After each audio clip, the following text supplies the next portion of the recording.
And a very good afternoon to you and yours here once again on the Tournament Kingdom Twitch stream. We have got a best of 5 for you here today. Of course, we are moving to the Rift. ARAM last month, Summoner's Rift this month. Two teams for you going at it in a best of 5 series. So again, it is LaRue. I will be on the play-by-play for your entire series here today. And joining me as my color caster and my streamer as well is the TK himself, the Tournament King. Woo! Well, yeah, TK, how you doing? I'm doing all right. It's going to be fun casting alongside the professional that you are, LaRue. I'm very excited to see Nar You're Not Amused, and I'm down for that. I'm down for that. Hasn't played in a Summoners Rift tournament in quite a while. The individual players haven't, at least. And Nar You're Not Amused has been a very established team, very active among the Tournament Kingdom community. So it should be fun seeing some veterans versus some more new players today. Yeah, definitely some names I recognize here in this tournament. Just for the record, though, Are You Not Amused? They are on the blue side here in this draft. Meanwhile, it is I'm down for that over on the red side. So you see these first few picks come through. The first thing you notice, Rengar in the top lane. It's going to be going over to Bisexual Lion. The Trundle is going to be the matchup for this Rengar, but you have the Xin Zhao, the Ramus in the jungle, and then you have the Orianna and the Galio over in the mid lane. We already did a pro draft that took place off the stream, so you're just basically seeing the results of all of that. We know this is pretty much where everybody's going to go. Not a whole lot left to the imagination at this point. Wasn't really a whole lot left to the imagination while we were in pro draft. Most of these picks pretty cut and dry, as you see the Smolder going to be locked in, at least on the other side. I'm down for that, obviously picking the MF, but we do get to see Smolder. Smolder's quite strong right now. Yeah, we know this because we're geniuses, but also they did a pro draft, as LaRue said. Now let's talk about comfort picks, because Rengar, the bisexual line main, I think he's either really close or just hit 2 million mastery points on Rengar. So this is definitely a comfort pick. Smolder, very, very strong champion. They recently buffed. I think he might have got a hot fix, but definitely a strong pick in the AD carry role. Orianna is on a comfort pick for him. Endril's kind of an enigma here. He's never played in a Summoner's Rift tournament. This is his first Summoner's Rift tournament. His first ARAM tournament was last month. And we have a lot of good team fighting on the side of I'm down for that. So what do you think of the draft so far, LaRue? What are you on? Well, of course, as you know, and I've probably mentioned this on stream several times, I am mostly an ARAM only player. I do have a little bit of Summoner's Rift experience here and there. I've certainly casted on the Rift several times. But when you look at the draft, I think what you notice is how safe the comp is over for I'm down for that. Lots of safety picks, not a whole lot of damage, I would say. It's certainly a protect your carries kind of comp. Your carries are going to be Misfortune with a little bit of Trundle on the side. I know Galio is fully capable of doing some damage, but of course, when we take a look at ranks and the whatnot there, that Galio is a very interesting pick because there is quite the skill, there is quite the rank differential. I won't say skill just yet. I will say rank differential between the enemy mid laner and, of course, Sesame Oil Salad. But very safe comp over on the red side. They're going to try to get the AD carry ahead so that he can just kind of melt through the rest, although Bisexual Lion's going to be hunting him there. Smolder, infinite scaling champion. Orianna's got a lot of damage. Lots more damage over on the side of Are You Not Amused. So we'll see how things go. Lots of strong picks, by the way, for Are You Not Amused. The Nautilus pretty darn strong right now. Smolder, like I said, I believe is getting some nerfs, if I'm not mistaken. Not quite sure on that. But Orianna, ever the meta pick, ever the pro presence. So this one could go either way. It's basically a high damage comp versus a safe comp, in my opinion. But we'll have to see how things go, as always, once you get onto the Rift, especially with two teams that don't necessarily get a whole lot of playtime here out of this server. I completely agree. I think that I'm down for that's comp is a lot easier to pilot, and they just throw everything in at once. I think that's pretty good because, in my opinion, no disrespect to I'm down for that. I think Naryan and Muse players are slightly better individually. However, I will say that team I'm down for that are a group of friends that have played a lot of games together. So you having that team synergy with a team comp like that is very good for them as well. I think pros and cons on each side. On this stream right now, I put a screenshot or a picture of both teams with their Discord profile pictures plus their summoner names because for whatever reason in the client, you don't actually see I'm down for that champion names or the summoner names, I should say. So yeah, I tried my best to line it up, but you got Zuzema in the top lane, Big Shino 28 in the jungle, Potato Sack 3047 in the mid lane, Sid the Schloth and 80 carry, and Ladzi in the support role playing the Leona. Ooh, I'm excited. Oh, Leona. But anyway, of course, like I said at the top of the broadcast today, this is a singular best of five. It is a tournament, so to speak. Just imagine we skipped right on into the championship game. So, minimum of three, maximum of five. We're going to get a lot of league here today. We're going to get a lot of picks, but you also saw the bands there as well. Kind of gives a view into what these teams were thinking about. You see the Karma.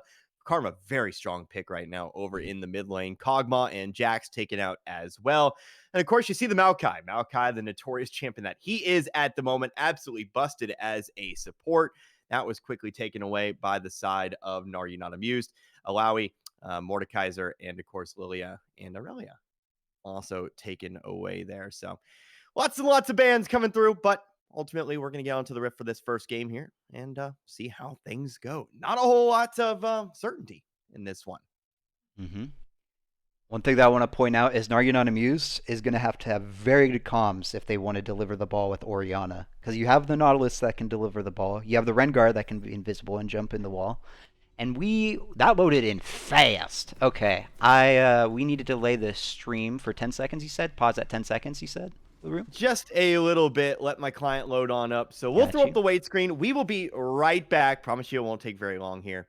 But we'll be right back. You're watching the best of five here on the Tournament Kingdom stream.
Alrighty.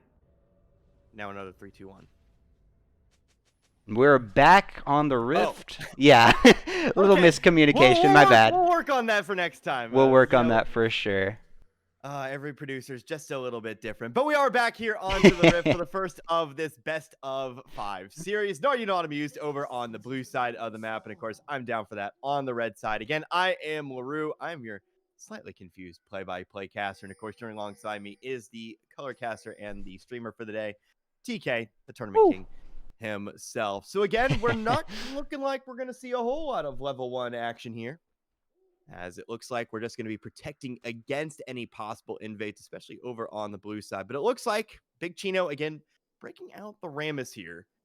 Minions have spawned. He's going to be starting over on that blue buff, and Endril, meanwhile, going to be starting over on the red side. Do you have chat open this game? I do. Lots and lots of chatting here. I'm reading it. Handicap, so you guys have a chance. Nice. Yeah. Always. Interesting trash talk. Yeah, and of course, a lot of these people, as we know, here in the Tournament Kingdom server, they know each other. There's going to be quite a bit of healthy banter here this game, but as we get going here, like I said, bot lane jungle start for both Big Chino and Endril. We take a look at this mid lane matchup once again here, and I think this is kind of the lane to watch for this game. You know, I don't place a lot of stock in the ranks, or I try not to anyway. I am bronze myself. I completely understand it. But as far as rank discrepancy goes in this game, that is where you find the most discrepancy. At this moment, anyway, Sesame Oil Salad is a Diamond 1 player. Meanwhile, Potato Sack currently sitting in Bronze 4. I do know both of them, I believe, higher ranks than usual. We are still very early on in the season, but here is Potato Sack dropping quite a bit of damage. We also see fighting up on the top side. Bisexual Lion getting to level 2 first here. Looks like this might be a fight to the death. There's a flash on him, but Bisexual Lion's going to die to minions, and so it will be the level 1 Trendle. Zuzema gets first blood. Tragic for Bisexual Lion. He tried to flash back in the bush to try and get his passive jump onto the Trundle, but the minions must have aggroed. There was no ward there. I'm surprised the minions still aggroed there. I'm sure he's not too happy about that. But well played to Zuzema.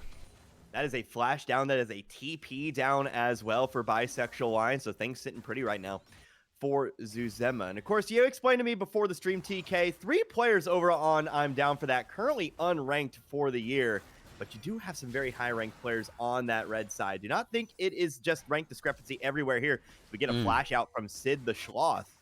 Zuzema, Diamond Masters player. I think you told me as well. Sid the Sloth, I believe, is a gold player. Ladzi also Diamond as well.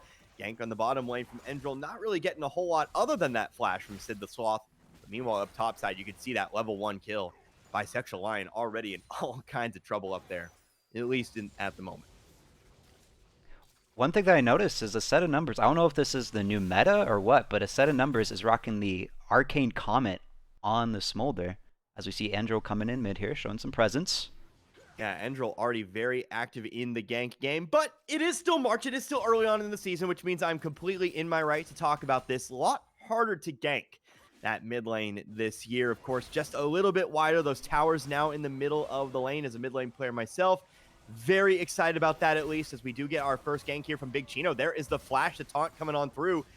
Well, actually held it for a little bit there. Was trying to bait the W. I think he did, but meanwhile, down bot side, we do get a kill here. A set of numbers trying to kill, but that'll be traded on back. We get some support combat here. Ladzi and Zombie Smurf going to trade a couple auto attacks here and there. They're going to go to lane in here as both their AD carries respawn and travel back down the lane. So a little bit of action there, but ultimately it is going to be I'm Down for That.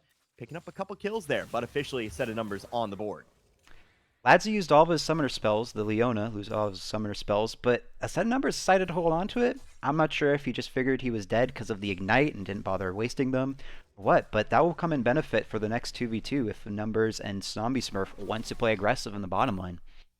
Yeah, and you know, Smolder is an AD carry that likes to farm up, obviously has the infinite stacking on that Q, but with a support like Nautilus, that might not be just a sit back and let things kind of happen lane. Of course, on the other side, you got the Leona and the Misfortune. That is a go, go, go kind of lane.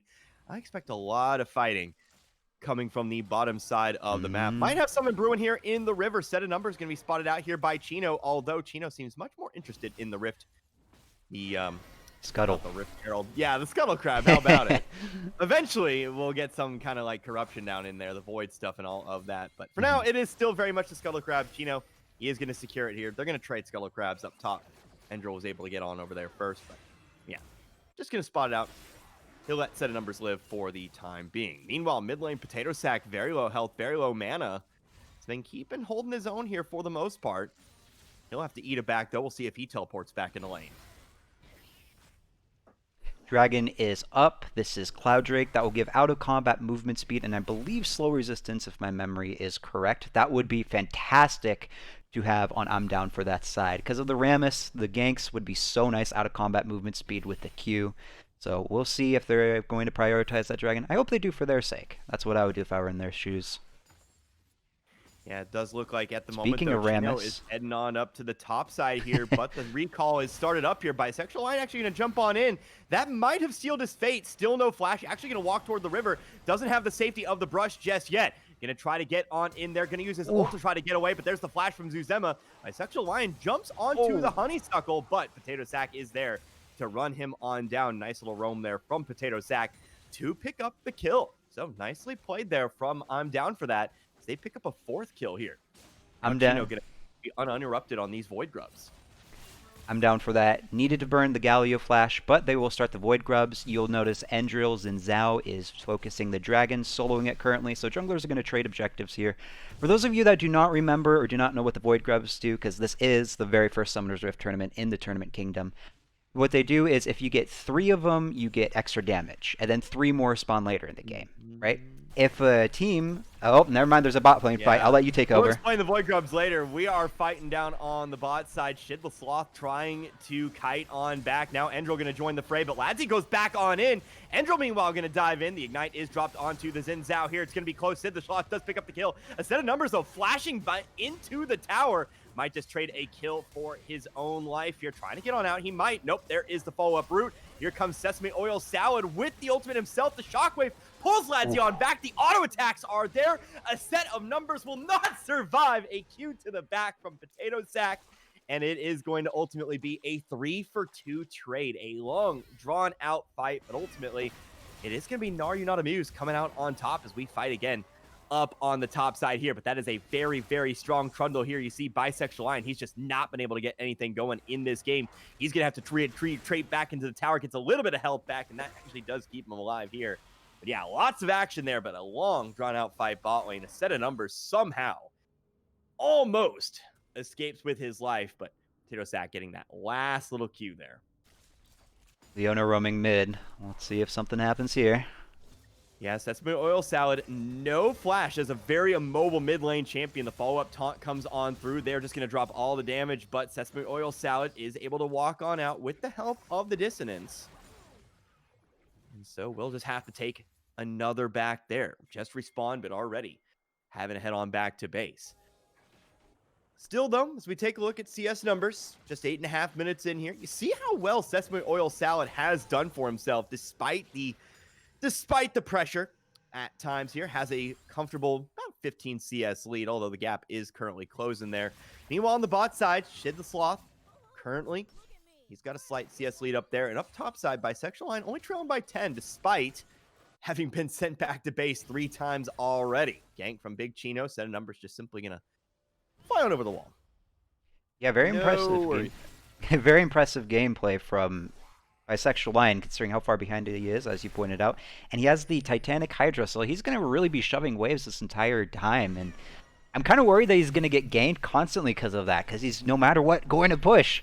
But we'll see how he plays it out. We'll see how the jungler for Are You Not Amused will play around him.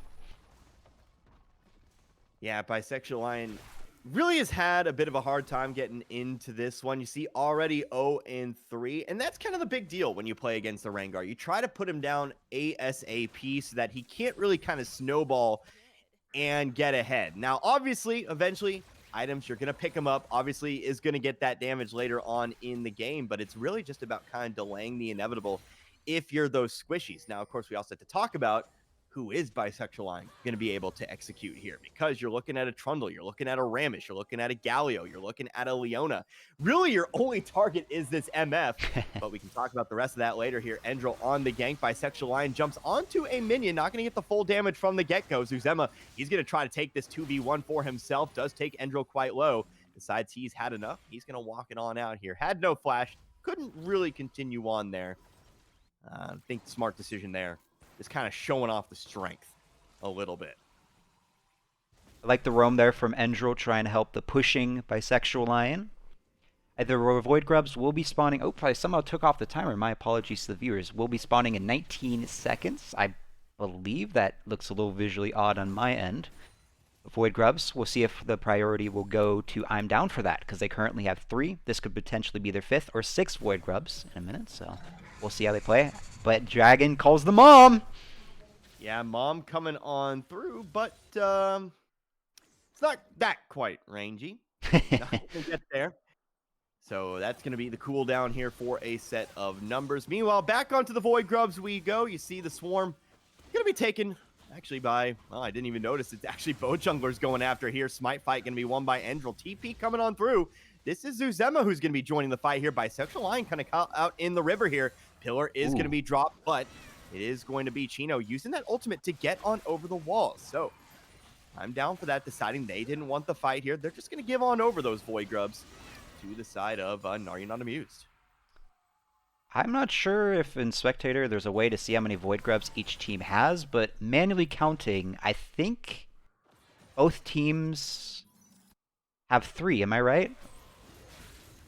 I'm trying to find a way. I'm clicking through here. I don't think it's possible. Clicking junglers. I Whatever. really don't think so. It is what it is, but we'll certainly notice, at the end of the day, and, you saw what you saw. We'll see just kind of how fast these towers go down. And, I think we can kind of glean it from there. Still waiting on a first tower, I believe. Yeah, take a look. Plates are about to fall here in just about 2 minutes. Meanwhile, top side, you've got 3 plates taken by Zuzema. Bisexual Lion's been able to take down 2 plates himself.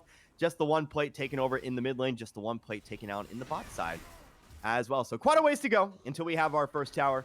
But again, another top lane skirmish here. Bisexual Lion going to be caught out by the pillar. Going to get a little bit of health back. Jumps onto the minion, but still on the wrong side of the map here. Now going to try to flash away. Zuzema will follow with his own flash. Bisexual Lion, does he have a plant to jump to? I don't think so, but I think he's going to be able to run this one out. And yeah, Zuzema will eventually give up the chase. Meanwhile, we're fighting on the bot side here over this Infernal Dragon. Mom is going to be called. Big bullet time, not really doing a whole lot of damage, though. Endril, big tanky with that ultimate. Sid the Schlot, though, eventually is able to find the kill here on Endril. That ultimate only lasts for so long. Now Zombie Smurf trying to run away. Don't think he's going to get away. Who's going to pick up the kill, though? It is going to be given on over to Ladzy. I think he was trying to take over to Potato Sack. Just not going to happen, but still a second kill for I'm down for that. Meanwhile, we're fighting again here on the top side as Big Chino continues to just stalk his prey. Does he want the dive onto a set of numbers? I don't think they have enough for it, only with the Leona around. And so we'll slow it on down here, other than, of course, the concentrating of topside. And the Infernal Drake does go to I'm down for that. That gives him extra damage for attack damage as well as ability power. And now the dragons are even, and I believe the grubs is 3v3, so I think they're even in that objective as well. Unfortunately, as far as we are aware, there's no way to view that in Spectator.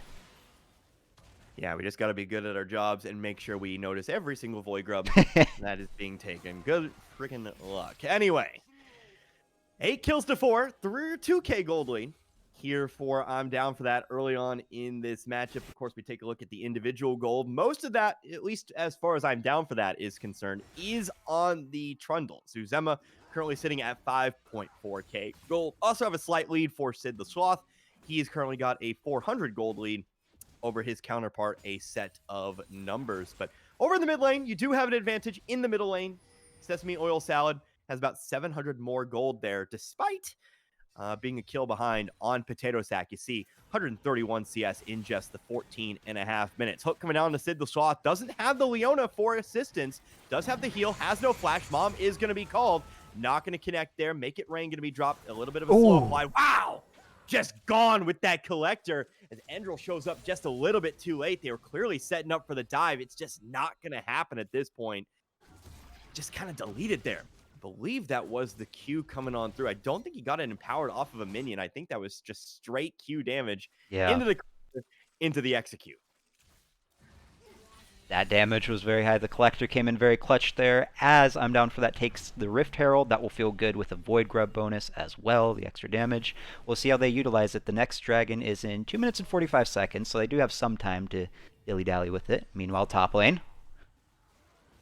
And top lane, Chino hanging out again there, but going to pull on back. Bisexual Line definitely playing a lot more conservative than he certainly started this game. Sid the Schlot, though, this time he's just going to be straight up caught out there. A little bit too cocky that time. Maybe that prior kill got him a little bit over eager, but ultimately that is going to be a kill heading on over to, I believe it was Endril. So he'll pick up the extra shutdown as well. So 300 pocket into your gold, into the 300 extra gold into the pocket of your jungler. He picks up his first kill.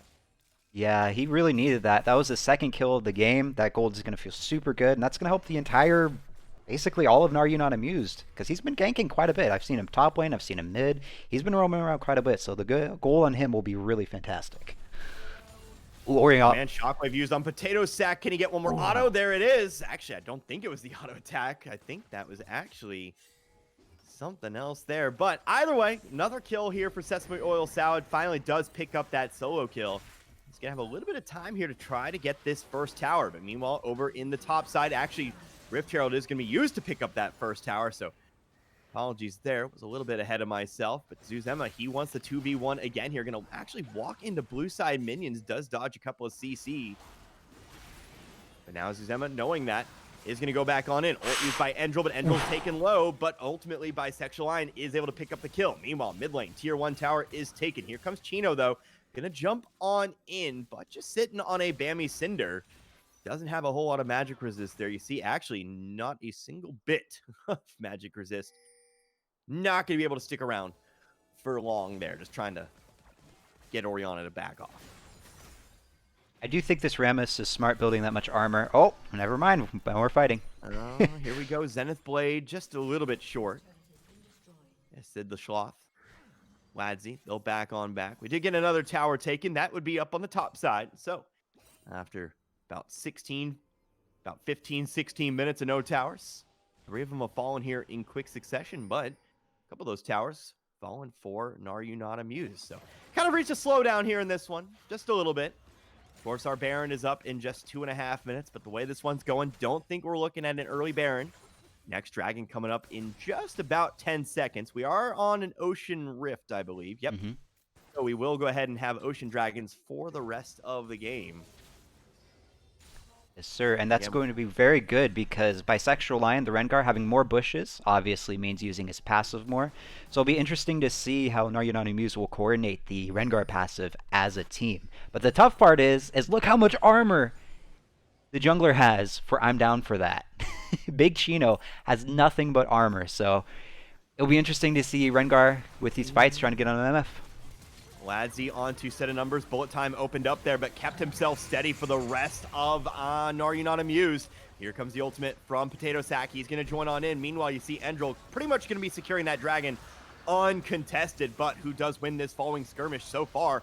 It is up to anyone's interpretation. Endril going to use that ultimate, pushes everyone away, is taking a lot of damage there, but he might just fall. Does Chino get onto him? I don't think so. As Boulder is going to finish him off. So actually, they get the dragon. They get 3 kills. And for the first time, the kill advantage is on over to Are You Not Amused here. They also have the gold advantage. Things quickly turning around here in favor of the blue side. Yeah, that's exactly what Are You Not Amused needed. Zuzema in some trouble. Bisexual Line flashing into the bush. Jumps onto Zuzema. But a good flash over the wall does give him the safety for the time being, although, yeah, I was just about to get to it. Sesame oil salad. Sesame oil salad, yep. And want to walk on in with a little bit of healthy communication and just secure the kill for himself. So this one's really starting to turn around here. Again, not quite the early game I think that Are You Not Amused were wanting, but they've retaken the advantage here. And also, got to remember, they're not quite at their strongest just yet. That Rengar still trying to get back into it. And of course, Smolder, the infinite scaler. Things are looking pretty darn good for Are You Not Amused. Yeah, speaking of Smolder scaling, how many stacks? Yeah, let's check it. Oh, wait, we have another fight, maybe. Here comes Mom onto Misfortune, but I don't think it actually leads into anything there. Nope. Not quite sure. The ults have been a little sus from a set of numbers here in this game, but new champion and all of that, I didn't check mastery for a set of numbers before we got into this game, but Sid the Schlot, though, well, Mom might not have been able to help, but the Nautilus will certainly do. Gets the flash out here from this Misfortune, and they're still not quite done. Still going to give a little bit of chase here, although that's going to run right into Ladzy. You see Sesame Oil Salad on the way in. TP's coming through. That is Potato Sack who's going to be joining in. We've got ourselves a 3-on-3. You see nobody else really in the area. Just not going to have a fight here, other than the blue buff for Are You Not Amused. They're going to take it. Everyone gets a blue buff. And we just continue on here as Endril also gets on in there. So, major objectives. Baron is up. Next Dragon, still 2.5 minutes away. Here's a command Shockwave. Potato Sack, I think he's just done here. Yeah, he is. Eventually, the auto attacks will get on through. Sesame Oil Salad now unstoppable, by the way. So the blue team's advantages continue to pile up. Another skirmish here in the mid lane. Mom coming on through. Only does find Zuzema. Sesame Oil Salad will be able to finish it off there. Chino trying to get on top of a set of numbers. Zombie Smurf trying to get him on away. Hook. Just gonna cancel that bullet time right away. Sid the Sloth, we've been talking about Mom's not really being that useful. The bullet times haven't really connected as well. Another hook onto the Leona. The execute comes through. And yeah, are you not amused? You're going to build up that advantage even further. Meanwhile, even up on top side, tier 2 tower's about to fall. Bisexual line kind of turned into a bit of a split pusher. Here, onto the Baron we go. My client just exited me out of game. All right, radio mode here. I'll keep y'all updated. I was born for this. We are onto the Baron here, although the Baron is doing quite a little bit of damage here. Set of numbers very weak. Haven't actually kind of dodged the Baron's abilities. Fixed it. Trying to kite on back so you can actually see what we're looking at here. We are at 2210 if you're not. I got it back on stream. I figured out the issue. Alrighty, but the Baron is secured. Now are you not amused? A full 5-man Baron here, and for the first time we are close to a 10k gold lead. So it's now time for I'm down for that. Try to come up with something here. They picked kind of a eggs in one basket kind of comp, and it hasn't really kind of worked out for him. Other than the early Trundle lead, you don't really have a carry at this point. You've seen Zuzema struggling to really kind of do what he was doing in that early game. And yeah, I mean, I hate to rag on Sid the Sloth, but his positioning has not been ideal. In fact, he's going to be caught out all alone on the top side. Easy picking for bisexual line in that Rengar. But yeah, the positioning hasn't been ideal. And when you're the solo carry, when you're the primary source of damage, you have to be on top of your game, at least in that regard.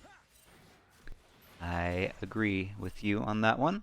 And one thing that you guys may have noticed in the last team fight before the horrible crash, Ascend Numbers has reached the maximum amount of stacks on Smolder. He now has that Elder Execute in his kit. So, Yep, bisexual line simply caught out this time. It's his turn to just lay down and die. That is going to be a shutdown. Kill went on over to Trundle, but meanwhile, with 3 members of I'm Down for That on the top side of the map, you've got a push going on mid lane. Hook coming down onto Chino, but not a lot of burst damage. There's a good bullet time. You see taking him on low. That is the ultimate use. Set of numbers, though. He is scaling. He picks up the kill. The shutdown's going to be traded on back, though, by Sid the Sloth. So 200 extra gold into the pocket as he continues to work on through here. But 19 kills to 13. And by the way, well, hold that thought. We'll get to it here. Zombie Smurf. Ooh. Yeah, just kind of dead there. 8-0-5 Orianna with a Cloud Drake, with a couple of Ocean Drakes. That's a big, strong robot that I'm down for that. Just hasn't had an answer for just yet. Zuzema in some trouble. That big, you saw that command dissonance, just how much he can do. Ultimate used by Potato Sack. Is he able to find the follow-up taunt? Not just yet. The Shockwave does find too. Endril back on in. This is a fight at a disadvantage here for Are You Not Amused? So kind of a power check there. Does have bisexual line coming down the lane. Oops. But sorry. red team will disengage and we'll just kind of continue on. I don't know if the stream picked that up. I thought I turned off notifications, but thank you for the donation, Trash69. My apologies if that was heard on the stream.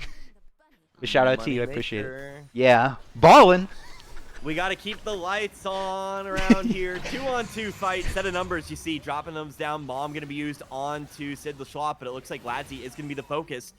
He is gone. He is defeated. Sid the Sloth going to be spotted out by that blue ward, but don't really think he's the target here. I think the target's going to be this inhibitor as they just try to continue to punch through this base. Inhibitor is down. Do they go for the push? The health bars, they are relatively full. Set of numbers, you see, dropping onto Chino. Man, those dissonances, they are dropping in. Potato Sack trying to flank from the side here. Does get onto bisexual line. Taunt finds no one. Did he overextend here? Endril back on in. Going to pop the ultimate. Ooh. Execute. Solo to that execute line. Can Potato Sack get on back to the base? He does. But now we are on to the Nexus turrets. Sid the Sloth needs to drop a good ultimate here if they want to stay alive. When does he drop it? Going to use the Make It Rain. I think that might have been a good opportunity. Now going to go ahead and drop it. Good damage onto bisexual line, but they are able to clear on out. Set of numbers finds the first kill. Sid the Sloth going to trade one back, but Potato Sack, he is gone once more. Just one Nexus turret remaining. There is the ultimate used onto Endril. Another 1-for-1 trade. This is a 3-on-2 here, but with only Zuzema and Ladsy alive. think this one is going to be done and dusted. They will try their best, but I think they're going to focus down this Nexus. First game goes over to Are You Not Amused in 26 minutes. Are you not amused? I felt like they started off a little slow, but eventually they picked up the pace, managed to outmatch their opponents. So it'll be interesting to see what happens in game 2. Now, as you guys know, hopefully you guys might know this, I am the host of the tournament, so you will see stuff behind the scenes. It'll be a little weird, won't be as professional, but we will get through it. So I need to set up the game and invite everyone, and then we'll get on game 2 as soon as possible. LaRue, what are your thoughts on the game Checkers?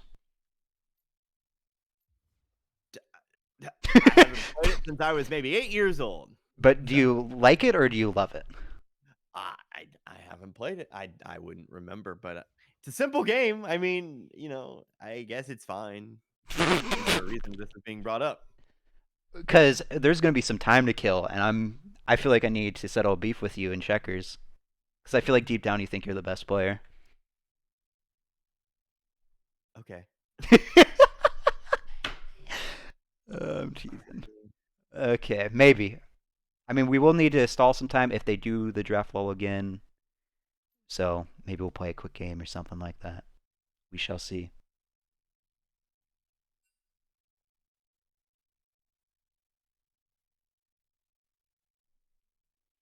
Right. So they get side selection. By they, I mean I'm down for that. I should probably hide those now because I might switch. They want blue this time, so they're switching it up. I will invite the rest of the members of Are You Not Amused?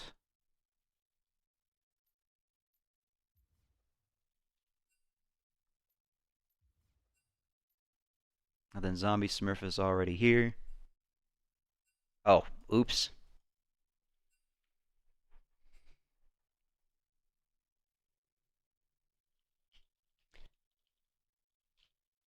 Raffle.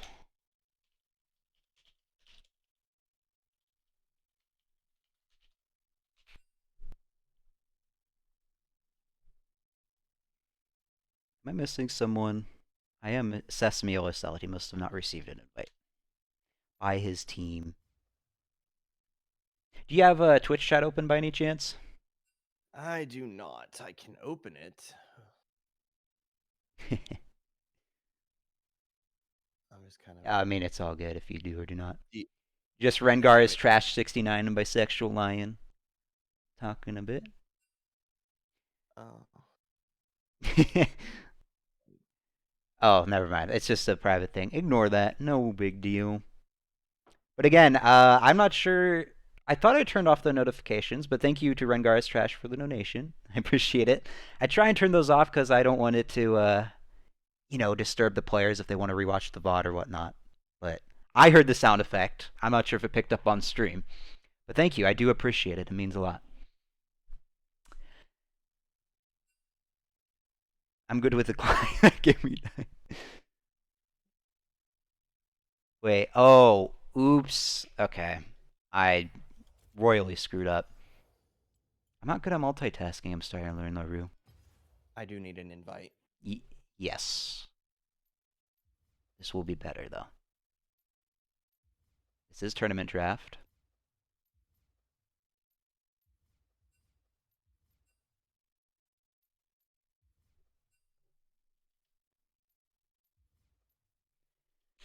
Okay.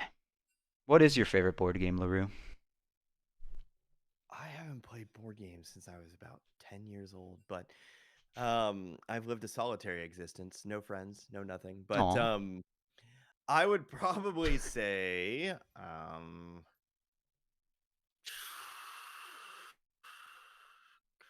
Risk? Maybe? Okay. I haven't played Nice. Risk in ages. I have no earthly idea.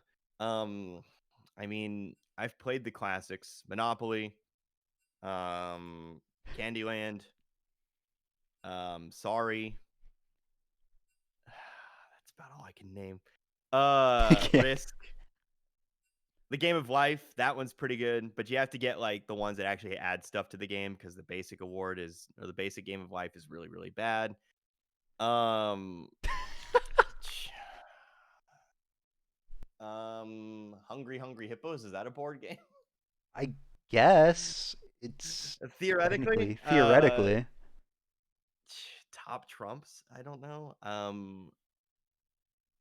Yeah, there's a lot of games out there, so apologies if I'm insulting your favorite board game or anything, but no, I would probably say Risk just because I had an old CD-ROM. I might be dating myself here, but I had a CD-ROM that had Risk and it had animations and all that. So Yo, this trash talk is intense going on. Hmm. But in the chat, Twitch chat, Rengar is Trash69 said Risk is goated. Lady Luxio says Mousetrap is the best board game. Have you ever played Mousetrap, LaRue? I'll be right back. Oh, okay. Well, I've played Mousetrap. Mousetrap is a pretty good game. I haven't played it in years though. Pretty Princess game with the jewelry was fire. I played that game with my niece years ago. I beat her up so often. I was always the pretty princess.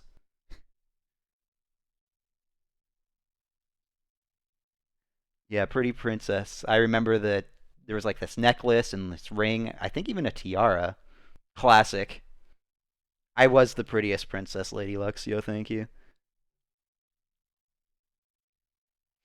Okay. I will open the spectate link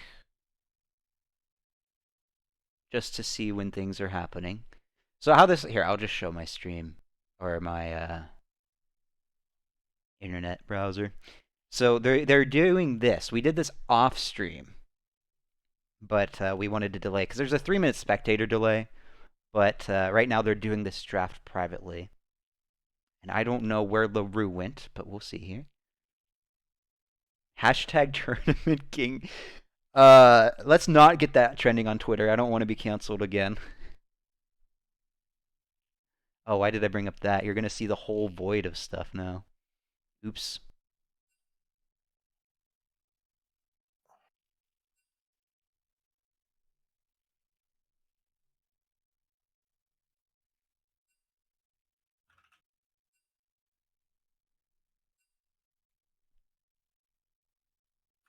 That is a questionable link.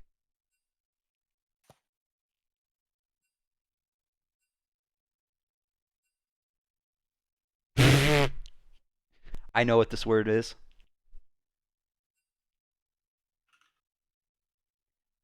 I don't know if I should be showing chat or not, but it's more entertaining than me, so.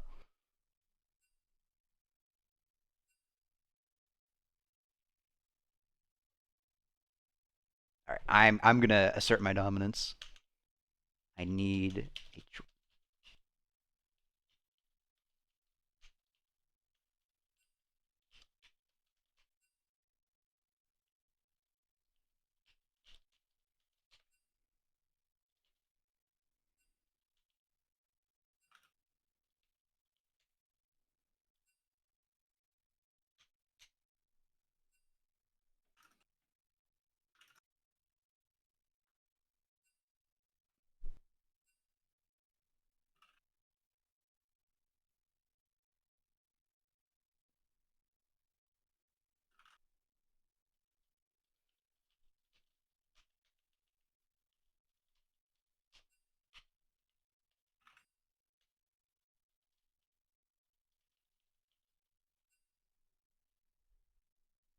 Yeah, I really wish Riot would bless us because the reason why people are using draft law in sometimes in this tournament, but also in other tournaments, is because some people don't have access to all champions, and that impacts when you can pick a particular champion, right? Because if your top laner and you're arranged to be the first pick doesn't own any supports, and you want to first pick support, you're just completely screwed out of that. So that's why most people want to do it, but it also creates unnecessarily complicated things. But unfortunately, in tournament draft, you do not get access to all champions, which is why it's a little complicated. But that's nothing that any tournament organizer can do, unfortunately. It's just the way it is. You should petition Riot. I've contacted Riot in the past about tournament support and stuff like that, and I actually even asked is there a way to get people access to all champions, and they basically said nah. There's more to it, but I'm not going to pull it up and rant about it right now. However, I have actually contacted Riot. You should petition Riot. Maybe I'll start a riot at Riot. I'm kidding. Don't actually take that seriously. Don't. I'm not going to do anything like that. What an interesting name, though. Riot Games. Anyways, let's talk about this. LaRue, I have no idea if you can hear me, but we are in Champion Select of the client. Yes, we are. And so I'll take things here. I'll get back into professional mode here for just a moment. I let the mask slip a little bit. Oh, no. I don't think most people realize I'm not this loud. I'm not this boisterous. I think obviously Mm-hmm. Aurora Flare knows. A lot of people know, but we're not always the characters we play on stream. But anyway, with the mask fully off, let's get back into it here. I'll play the character again. We have got a few bands coming through here. Rengar, LeBlanc, Kog'Maw going to be taken away. We did swap sides, so you do have I'm down for that over on the blue side of the map. Meanwhile, Nari not amused. They're going to ban the Aurelia. They're going to ban the Lilia. They're going to ban the Maokai there as well. But our first pickup here is going to be the Gragas, and I don't think we actually had a draft law. I was kind of just No, we watching didn't. there. So, yeah, these picks just going to be coming out fresh and clean. So, might get a few trades here and there. Don't think they're necessarily picking for their roles, or they may. I don't know. You definitely, certainly can if that's the way you want to approach things. Doesn't look like that's going to be the case, though, with the Smolder Hover and the Smolder Lock in. So, it actually is going to be, once again, a run back here for I'm down for that, or apologies. How about Are You Not Amused? Giving that Smolder on over to a set of numbers. Mm-hmm. I will say that the bans for I'm down for that against Naryanan Muse, the Rengar, LeBlanc, Kog'Maw, that's basically the what I like to call the bread and butter bans against Naryanan Amused, because Rengar is Bisexual Lion's most skilled champion, or most mastered, I should say. LeBlanc's is Sesame Oil Salads, and Kog'Maw's is also a set of numbers. So I'm sure Naryanan Muse has been used to seeing these three faces appearing in their bans list every single game. So I'm sure they have a backup plan.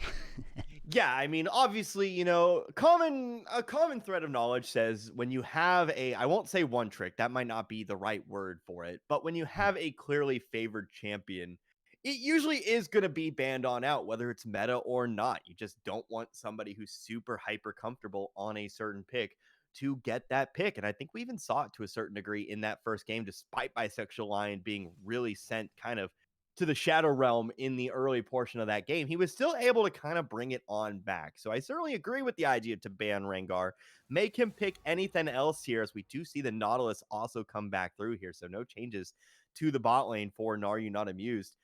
But I think it's ultimately just a good move. You don't want to play with fire too many times, because this time you might not be able to set him back. He might get those 5 kills in lane. And tell you what, a 1-3 Rengar, while still strong, definitely does not compare to a 5-0, 6-0, 7-0 Rengar. So it is what it is, but we do see the Nocturne, the Rakan picked up by I'm down for that. So Big Chino going to kind of swap out the tank for maybe a little bit more damage there. That is something I do want to see from I'm down for that, by the way, is a little more damage. I think they pigeonholed themselves a little bit too much in that first game. But Nocturne, Rakan, Gragas there as well. Gragas, you can go multiple ways with that. Is it going to be AP? Is it going to be tanky? We'll see. But yeah, certainly some new champions coming on through, at least on the I'm down for that side. Mm-hmm, mm-hmm. I feel like I'm surprised they didn't honestly ban Smolder. Where I'm down for that. I thought they were going to get a little annoyed by that, because I just think the execute when Smolder gets the stacks, it just feels so easy. But they've decided that they wanted to do the bread and butter bands, as I previously called it. Their composition is going to be quite interesting. It is very difficult to play into Nocturne Rakan, because you of course have the darkness of the Nocturne followed up by the Rakan engage, who might just be hiding in a bush that you didn't think existed there. So there's going to be a lot of good communication, or there has to be, I should say, on Naryananamu's sides to properly play around this Nocturne. And so we do see the bans. We got a lot of mid lane bans, in fact. Nefiri is gone. Karma and Orianna, that's something of note there. No Orianna this game going to be taken away. Misfortune also banned out, so not going to be able to run it back. The ADC for Sid the Schloth. What does he break out here? Going to have to pick something here. Do you see the Orn locked in for Bisexual Lion? Hmm. And Some are hypothesizing and whatnot, but ultimately it is just going to be the Orn Sid the Sloth. Is it going to be the Twitch? Be quite fun. it would be. Certainly a pop-off kind of Oh, champion. it's Nope, we'll Kaiser. swap it off to another Kaisa, another pop-off champion there in the Kaisa. So Kaisa Rakan, last pick should be, well, it's going to be one of your solo laners. Could be top, could be mid. No, it is going to be Vex. So is it Gragas top? Is it Gragas jungle? Is it Nocturne top? Is it Nocturne jungle? I think that's really your only question to be had there. But we do see the Vex coming out for Potato Sack. Hmm. And one thing that I want to point out is cboss07 in chat, who I believe is Sid the Sloth, the Kaiser player. He just said, we tried to first pick Smolder, but couldn't find it. So, unfortunate circumstance there. That might be why Are You Not Amused managed to pick it first. And Azir locked in for a Sesame Oil Salad, piloting that in the mid lane. Yeah, we were waiting to see the counter picks, clearly just trying to hold on to it to see what they would put in the mid lane. And yeah, I mean, trying to get your game one carry a champion he enjoys playing or can play into the enemy. Very good maneuver. So Azir, very strong right now. Of course, were some recent changes to Azir. He now procs on hits. I believe that was the change there, but Azir, very, very strong once again. So it is going to be quite the champion to watch. Of course, Azir obviously has a lot of team fighting potential as well with the Shurima Shuffle. It's going to be kind of a threat there, but we do see the comps in all their glory. Again, you see it is going to be Gragas top. So I kind of hypothesize maybe we see the Nocturne top, not to be Zuzema on the Gragas. Big Chino going to be breaking out the Nocturne. Potato Sack on the Vex. Sid the Schloth on the Kaisa. And the Ladzy on the Rakan. Nobody ever thinks about the forecasters when they pick up names, I swear. Yeah. Meanwhile, over on the red side here, you are going to have the Orn. You are going to have the Viego. Of course, Sesame Oil Salad going to be on the Azir. Set of numbers breaking back out the Smolder. And again, it will be a Nautilus in the support role. So we got 3 minutes and then some for our spectator delay. What do you think? What are we thinking here? First off, I think watching I'm Down for That's comp will be so fun. Again, with the Nocturne ult, with the Vex ult thrown randomly, with the Kaiser jumping in. I feel like they have like the cinematic montage type team comp. But I also feel like on the side of Are You Not Amused, they just have such solid engage between the Ornhorn, the Azir Shurima Shuffle, the Nautilus ult, and then the Smolder that could potentially clean up the fights, and Viego getting the resets. So I feel like whoever starts the fight first will more than likely win the fight, assuming they're even and there's not a stomp this game. We shall see, but as you stated, Azir does proc on hits now. I don't know if this is still the meta build, but I know people were rushing Lichbane on him originally. So we'll see that, and it will be interesting to see Viego pilot all these champions. Again, Endro, as I previously stated, who's the jungler, never really seen him play in a Summoners Rift tournament before, or I've actually ever seen him play in Summoners Rift at all. I've only seen him play ARAM, so it'll be interesting to see how he pilots whenever he transforms into the champions that I'm Down for That is currently using. Yeah, I mean, Viego is very much a pop-off champion. Mm-hmm. It all kind of depends on, if there's anybody strong. Is it beneficial to stay as the Viego? Is it not? When to reset, when to jump forward, when to back off. Lots of different things going on there with Viego at the same time. But again, you also have some hyper-scaling champions once again here. It feels like another comp for Are You Not Amused that is going to try to survive the early game and then just try to kind of steamroll once it gets late. The Azir, the Smolder, again, Viego. And then once the Ornn items start flying in, starting at level 13, this is going to be a very hard comp to deal with. But this one could go either way. We'll just certainly, again, I always say this, we'll have to kind of wait and see how things go here. Yeah, I'm curious if the Smolder Arcane Comet was intentional and that's just what they prefer, or what. I'm curious to see the runes, because I'm unaware of the Smolder Arcane Comet being a thing. Are you aware of it at all? I do not know. You do not I'll know. be the first one to tell you. But who does know, a little website we call UGG. Oh, I got the bug that you said. I think it started me 20 seconds earlier. Although now I'm just seeing a black Spectator screen. client. That's okay. Yeah, so we will need to be delayed a While we little fix bit. all that, we will take a short break. We will be right back with your game two. Again, Are You Not Amused? A 1-game lead over I'm Down for That. You're watching the Tournament Kingdom stream.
the Summoner's Rift.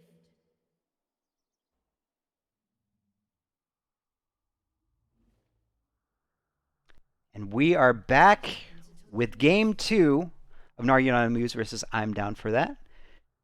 Not a too exciting start as always, but everyone's playing very safe. Not quite taking the risk here. And I do want to point out, this isn't really analysis or anything like that. I want to point out this Zombie Smurf Nautilus skin. Okay. That is Chandelure from the hit series Pokemon, as we're just going to get a flash used here.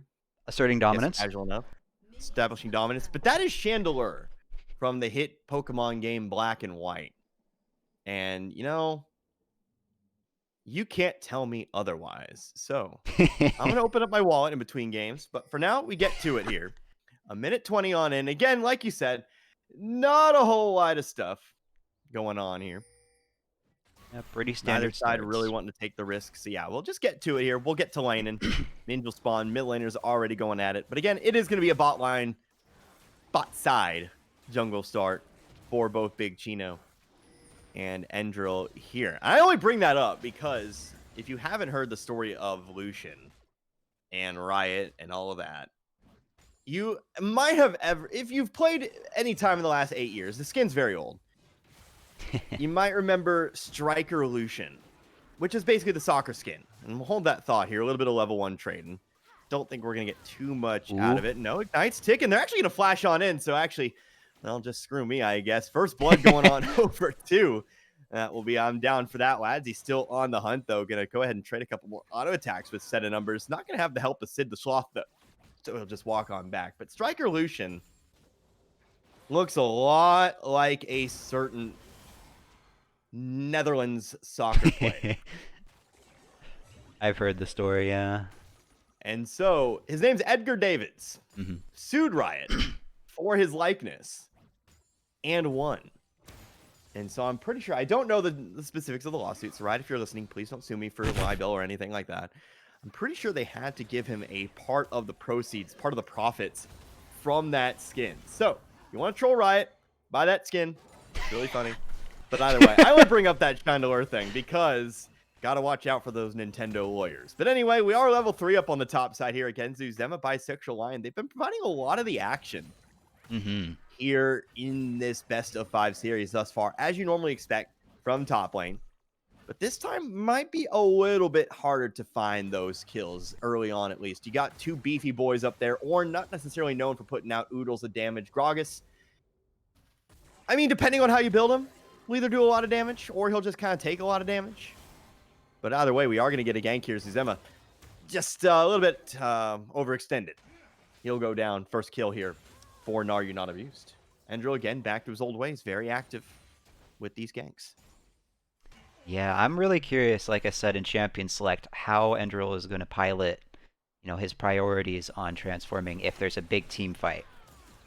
Because, like I said, they have a lot of team fight potential, and you could potentially get double kills with Smolder once he gets to late game and stuff. Is he going to just, Endril, going to just transform into Gragas and re-engage, or, pick the Vex and then try and CC and peel? It'll be interesting to see how he decides to, so I'm excited for that. Meanwhile, top lane, again. Yeah, Endril is back once again here, although Zuzema does have the flash available, is just going to be able to walk this one out, though. Does hang on to the flash, although he's going to walk right back on into Endril here. He's going to do a little bit of trading. Body slam, the follow-up barrel, just being pushed off of his own wave here. Clearly, the emphasis is on getting Bisexual Line ahead. We do have a gank, counter gank down bot side here as Endril continues to fight Zuzema here. Zuzema may just have to cut his losses here and just wait for this wave to push back on in. You see he has a CS lead.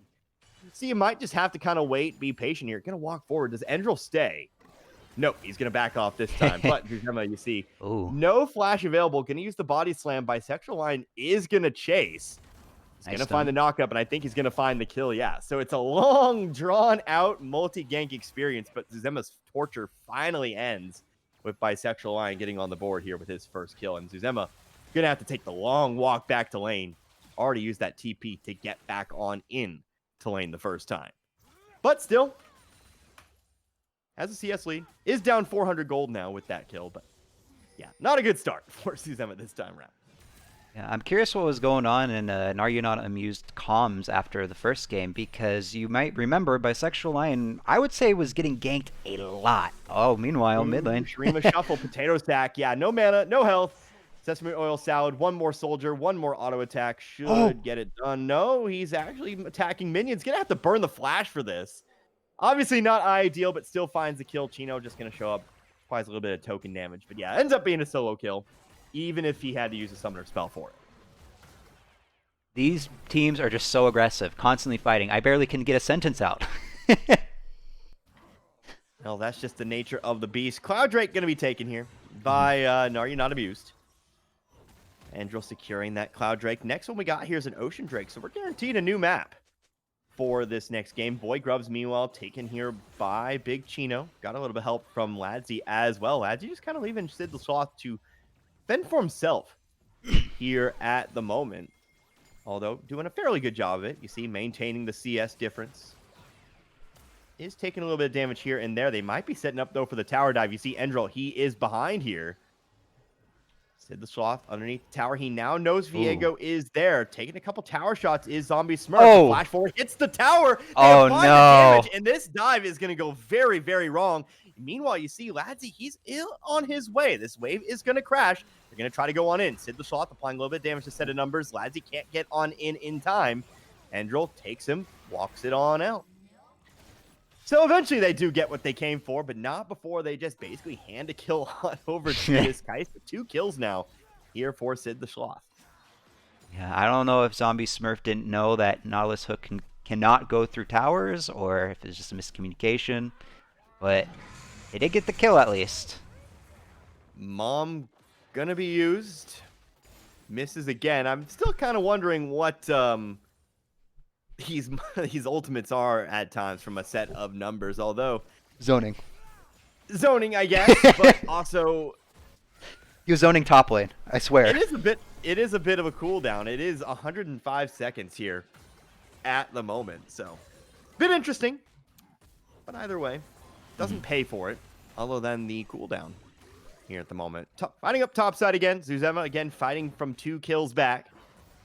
Still has the CS lead, so that is keeping it relatively even up in the gold side. 300 gold difference between the two at the moment.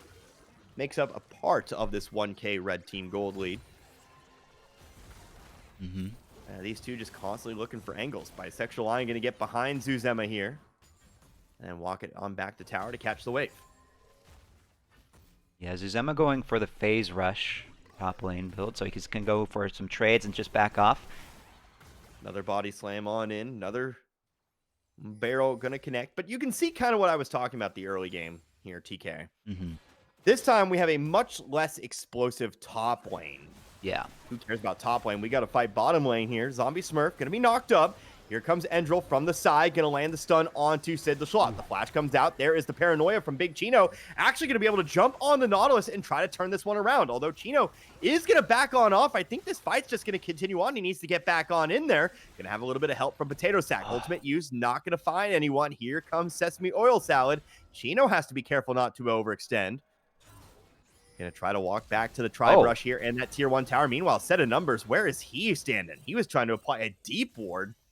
They just collapse on him and pick up another kill. Ends up being a 2-for-0 here for I'm down for that. Yeah, very good engage. Everyone committed. Everyone was clearly on the same page on I'm down for that. Potato Sack did with the ultimate, but had a very nice flash W, as you saw in the bush, to redeem himself. And should pick up a set of numbers. He was definitely not anticipating them all to collapse like that. So that was a great pick and follow up by Potato Sack. Yeah, usually a support kind of role there to get deep in the enemy jungle to apply the wards. Smolder, set of numbers, deciding that he'd play support for a little bit there, but ultimately it comes back to bite him as he does hand another kill on over to Sid the Sloth, who's getting quite strong here at the moment. Most gold of anybody in the game, 3.9k gold now. So has just over, and you'd expect this from the man with 3 kills, just over a fifth of the team's gold. In fact, trying to do some math here, I believe he's actually over a quarter of the team's gold here at this moment. I'm not a math guy, but what I'm trying to say is he's rich at this point in the game. Ultimate used here by Zuzema, but the follow-up barrel isn't going to connect. Here comes Endril in the top side. Feels like he is just everywhere, although Big Chino is on the prowl as well. Knock up here onto set of numbers. But we're just going to apply some damage here and there, even up on top side. This kind of turns into a small skirmish and nothing more. Void Grubs. Still even in kills. Still even in gold. Void Grubs is going to be the next objective. So he's going to do it. Endril's going to start it, but he doesn't have very good lane pressure. He does have Sesame Oil Salad on the side watching. I'm down for that, also has vision of it, so... Interesting. Interesting decision there. I wonder if there is some disagreements. And are you not amused? Ocean Drake is now alive as Ladzy is pinging. Yeah, Ocean Drake, of course, second dragon, so no Ocean Rift this time, but that does leave Mountain Drake, that does leave Infernal Drake, that does leave Chemtech Drake. Of course, we could also see my favorite Hextech Drake. Everybody loves a good old Hextech Drake, but still very much open here. So we've kind of reached a lull here. This game moving at a little bit of a slower pace than that first one, but could have another tower dive ruin here. Zuzema is going to body slam away. Was able to spot out. Endril with that control ward, so going to be able to avoid being collapsed upon there. Yes, sir. I'm down for that. Is starting the Ocean Drake. Looks like there's not going to be much of a contest because Endril is doing the Void Grubs. Yeah, we will see. Yeah, it could end up being a top-bottom trade, although you do see Zombie Smurf, I think, is going to be able to spot out this dragon being taken. But I think the decision ultimately is going to be to let him have it here. So we do get an Ocean Drake, and we're going to have the Chemtech dragon for the rest of the game here. So let the plants bloom and all of that. We're going to get that. We're going to get that nice shade of green. Yep. Chemtech is my favorite. Feast our eyes. Ooh. Big Chino.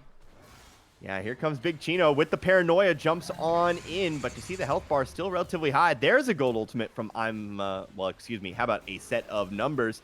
Chino in some trouble here. The slow is applied, although Zombie Smurf has that ignite ticking away. He'll actually become the first and potentially only casualty of this fight. Meanwhile, Zuzema again finds himself underneath the Are You Not Amused tower. He's doing a little bit of proxy farming. Don't see this a lot. Yeah. Non-singed champions, but yeah, Zuzema going with an interesting strategy, to be sure, but does know that most of the team is on the bot side. Endril just going to find the kill onto Big Chino real quick. Still wants more here, but is on a control ward. Ladzy, Shid the Sloth, no.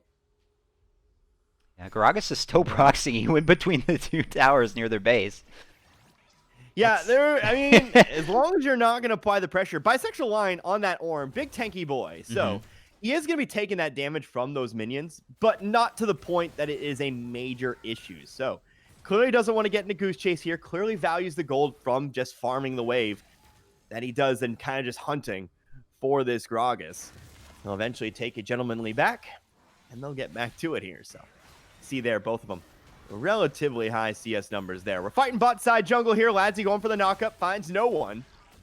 Ultimate used by Potato Sack. Doesn't have a lot of mana, though, for the follow-up. Might just be a waste in the end.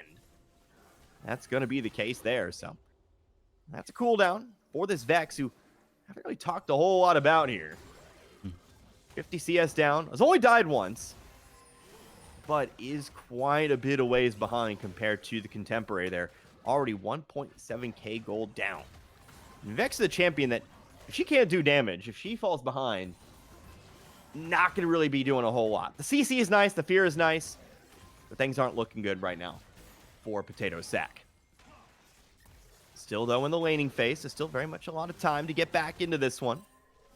Still waiting on that first tower here, 15 minutes in. Could have another gank coming in from Big Chino. Does have the paranoia available. Gonna go ahead and jump onto a set of numbers. Flash is used, as is the dash. Here comes Mom. Not able to save his life, though. Zombie Smurf gonna be bursted down as well. Nicely done. From I'm down with that. And he'll take the kill advantage here. 7 kills to 5. Get a little bit closer to evening up this gold. Yeah, that's big for I'm down for that, because they both have flashes on their bottom laners, so they'll definitely have an advantage in lane now because of that. And also, since there's, I think, a second in downtime, fingers crossed, let's talk about some builds, because there's some interesting stuff that I want to point out. Kraken Slayer on Viego. Usually, I think most people build Triforce, but that was rushed on Viego.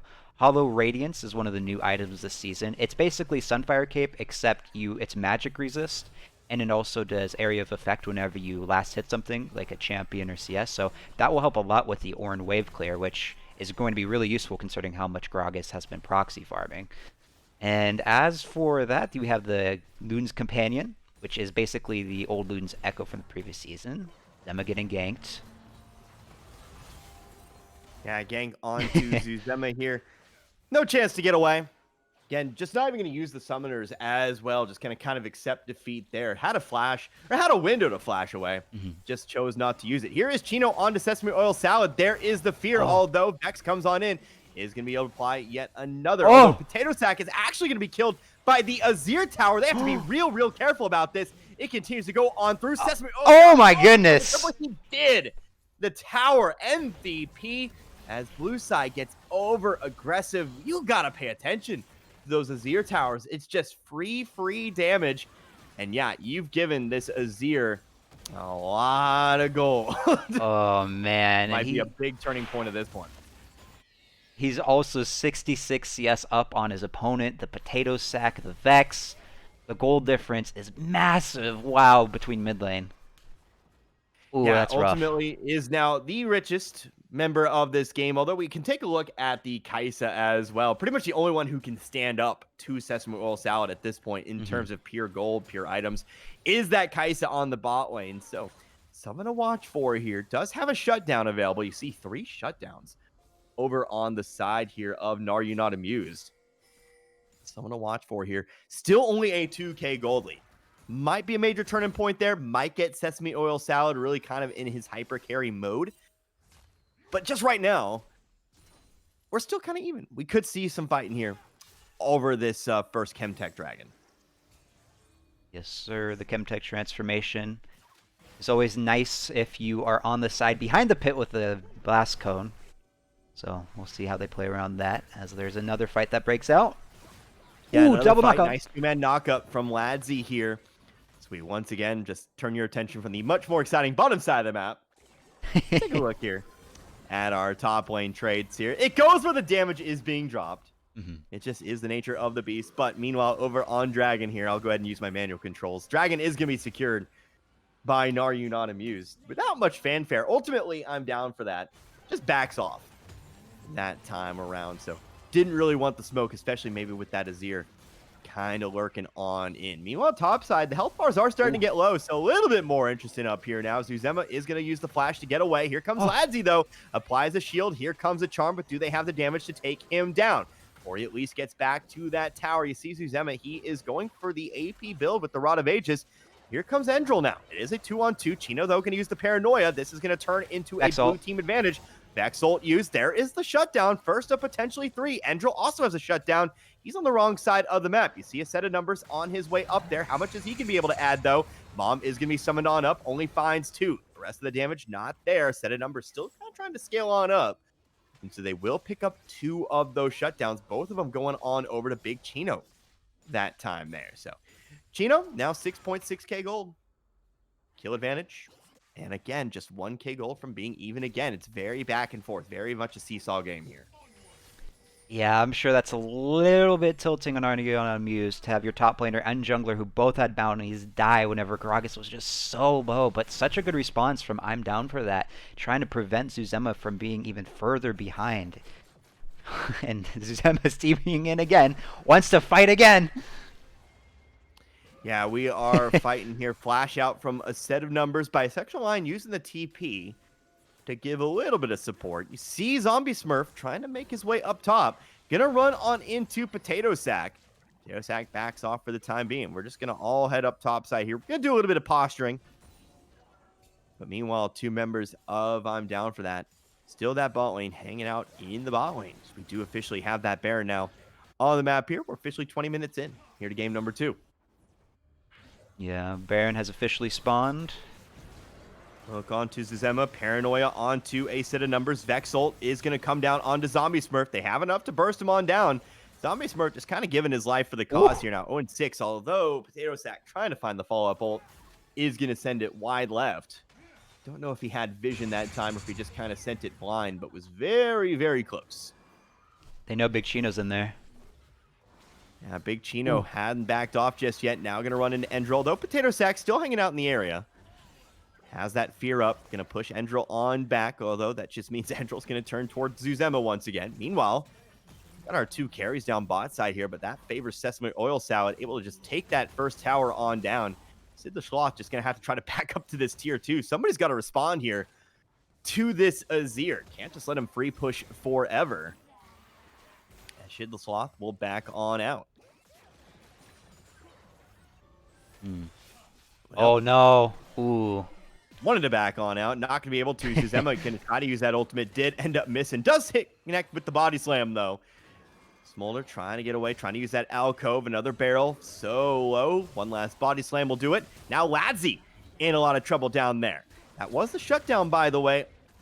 Onto a set of numbers. That's a weird shutdown. 0-2 Smolder, by the way. That is a little strange. That's gotta be pure. That's gotta be pure tower gold, I guess. But yeah, that was 150 extra gold. You see that shutdown? They've been able to jump easily onto Endril, onto Bisexual Lion, onto set of numbers. They gotta have that same energy, I think, TK, here for Sesame Oil Salad. They've just kind of let him do as he pleases. Yeah. The longer they let him do that, the harder it's gonna be to burst him down. You do see the Rift Herald, by the way. I didn't even get to notice it. I was kind of just on my own. I was just kind of doing my own thing, but it kind of rides that Rift Herald into that top lane tier 1. All tier 1's now down here for red side. Yeah. Dragon's up in 55 seconds. Chemtech drag. Yeah, I agree with you on Azir. I also feel like I'm down for that. Has not really respected Sesame's Oil Salad's mechanics this game. I mean, he definitely showed himself after that tower dive. I feel like they need to commit now because they know that Azir's fed. He's clearly comfortable with him at this point based off of his showing. So I will hope that I'm down for that will change their playstyle around it. Bisexual Line with the ultimate, looking for the dive here on the Potato Stack. Got the shield. Is that going to force a trade? No. Bisexual Line getting away there. I think that last tower shot may not have had enough to kill either way, but here comes Chino, though. Will he have enough damage? Has the red buff. So if he's able to stick to him here, should be enough. Going to apply the fear. Eventually going to be able to catch on up. One more auto attack will do it. Chino on a killing spree. And meanwhile, Zombie Smurf goes down again. 7th time they've been able to get on top of this Nautilus and take him down. Yeah, a bit of a rough game for him so far. Yeah, this bot lane 0-10. That is where most of the kills here for I'm down for that have come from. They've kind of preyed upon here. But meanwhile, Sesame Oil Salad still very much able to basically 1v1 anyone who tries. 6 kills now with that Lichbane in tow. That's what I'm talking about, by the way, when I say Azir a little bit stronger. He now procs Lichbane, and Lichbane still very much a problem item. The Azir damage is so high. Sid the Schloth with the kill here. Sesame Oil Sal will find one of his own. Sid the Schloth actually pushed back on into the pit, close to the execution line. The burn not going to be there. And so he will be able to get on out with his life. But that is another dragon going down here for Are You Not Amused. That is their 3rd dragon here, one more away from Chemtech Soul. Yeah, that was a really good pick before that fight started. Endro picking off Big Chino, so there was no smite fight. Secured the dragon there in the long run, even though Endril did die in that team fight. But it was worth getting the Nocturne out of that. One thing to also point out is the newer items, for those of you that don't follow the new seasons, is Experimental Hexblade on to Nocturne. What that does is gives him 30 ability haste on the ultimate, as you can see on stream, and also 25% attack speed. A great item for Nocturne, so he will be ulting quite a bit, as you can tell so far with this game. Almost 25 minutes into this contest. Despite trailing in kills here, Are You Not Amused still very much has that gold lead. Zombie Smurf caught out again. Chino with the flash. He wants another kill. Can't be too much gold here being picked up. In fact, you saw it there, about 100 gold for everyone getting involved there. Here comes the Paranoia onto a set of numbers. Flash being used here by the Smolder, but I don't think he's getting out alive. The smite, the kill. Chino's got himself another one. We turn our attention now to the middle lane. Bisexual Lion, Sesame Oil Salad. They're hanging out here. You see the Ornn upgrades are starting to come through. You've got the Baron's Gift. You've got the Unspoken Parasite for the Ornn. And Sesame Oil Salad, well, he's got himself another kill. I didn't even So, see what happened. Baron has started up here. Don't know if they want to continue on here with their carry down. And yeah, they're going to back off here. So, Sesame Oil Salad taking out the Kaisa. I'm down for that. Just going to disengage and try it again later. Trinity Force has been upgraded to Infinity Force thanks to the Ornn passive. So the top carries on Are You Not Amused now have the items. But Smolder, aka Set of Numbers, and Zombie Smurf, aka Nautilus, probably need to wait a little while. They're a little behind, so good selection of item upgrades by Bisexual Lion. Ooh, tough game for a Zombie Smurf. It's a real rough one so far for him. Yeah. Yeah. There's just nothing to say. It's just like, oh. Yeah, 8-0 hasn't really been able to get involved in quite anything just yet. I mean, not for lack of trying. He's throwing out those hooks. He's trying. For sure. But it just quickly turned into one of those games, and of course, set of numbers 0-4-1. This has really just been kind of the Sesame Oil Salad show with a little bit of help here from Endril and Bisexual Lion as well. So we're on to this tier 2 tower. The siege kind of continues on here. You see Zombie Smurf, a set of numbers, trying to get on around here, potentially looking for some kind of a flank. Kind of looking at a 3-2 kind of push here, maybe even a 4-1 if they let Sesame Oil Salad just kind of hang out by himself. You see how just quickly he takes those towers. No. They're going to get on top of him here. They do take the tower. He dashes on out, gets the shield, but here comes Sid the Sloth. That's the shutdown picked up here by I'm Down for That. They do find a second kill onto Endril. That was not a shutdown, but still some nice gold nonetheless. It's just the bot lane. It's just Bisexual Lion, so not a whole lot of damage remaining here. They're going to jump onto this Ornn here. Ornn going to try to use his ultimate. Can he find any kind of a knock-up? Does find 4, but it will not save him here. Nicely done to jump onto the carry. The rest of the bodies will fall eventually. 21 kills to 14. And now, with that Azir down, I'm down for that, starting that Baron in earnest. Yeah, just I think a little greedy getting that tower on Sesame Oil Salad's side. Gonna cost them the Baron, gonna cost them other deaths as well for that tower. Almost got away with it, but I'm down for that. We're coordinated with their engage and managed to stop the Azir from fully getting away. So a set of numbers will be taking inhib, it looks like here. And also another thing to note is that a set of numbers, aka Smolder, does have the maximum amount of stacks for his Dragon Practice passive. He's going to have that Elder Execute, which is, I don't know the exact gold, but quite a bit of value if you were to break it in terms of gold items. Yeah, he's got 283 stacks. Yeah. Here at the moment, and so it is, he's getting a little bit stronger. Still very much behind in terms of items. I mean, you can look here, sitting on a Navori's Quick Blades, sitting on an Essence Reaver. Meanwhile, Sid, he's got the Ginsus, he's got the Terminus, the Wit's End. He's working on his next item here, has the tier 2 boots as well. Like, infinite scaling only gets you so far. Yep. It really does. A Veigar with no items, but 300 stacks, only has 300 AP when it's all said and done. If you were to take in no items or something like that, you know what I mean. But you got to still be able to kind of find other sources of gold, of strength, and they just haven't been able to get involved in anything. Part of that is, well, Sesame Oil Salad just kind of takes everybody down when he does pop off before anybody else can kind of get there. But man, you're talking about 3K gold behind, 2K gold behind in the support role. That's pretty much the majority of, well, I was going to say that's pretty much the majority of your gold lead right there. They're actually still ahead. That's because Sesame Oil Salad has a 7K gold lead. But here we go, fighting. Red team going to secure this Chemtech Drake. They also find the first kill. Sesame Oil Salad getting pop off here. Set of numbers does pick up that first kill. Ladzy on the wrong side of this fight. It's a 3-0 just like that. 40 seconds on these death timers. They've got an open inhib in middle lane.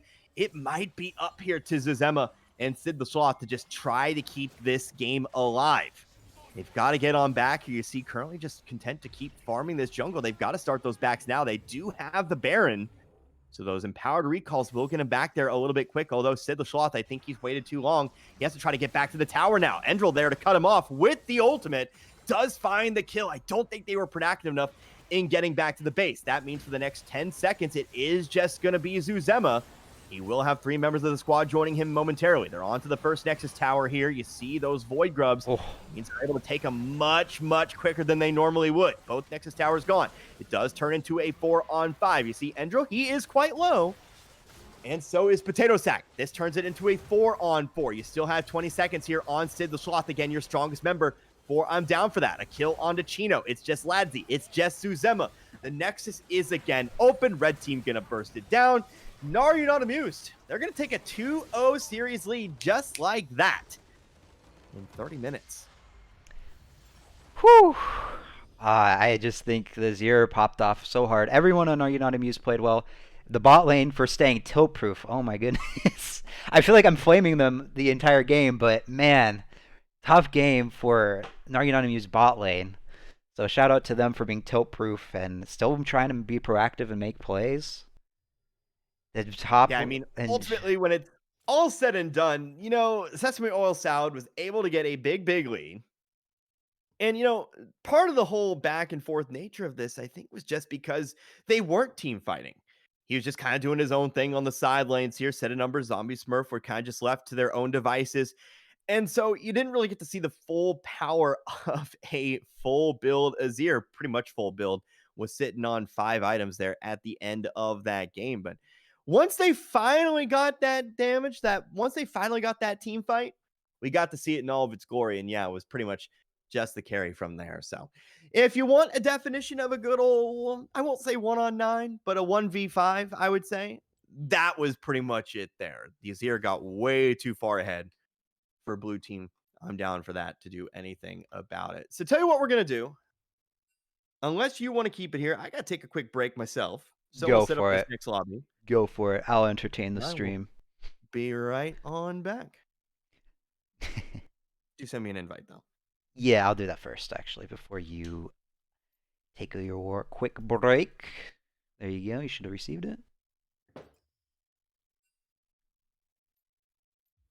All right, so 2-0 in favor of Are You Not Amused. I will set up the next game.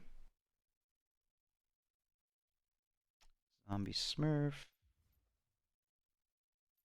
I don't know what side they want.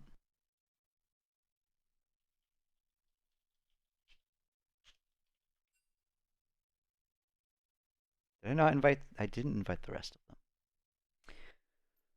Oh, fake Elden Ring fan. Oh, bisexual line.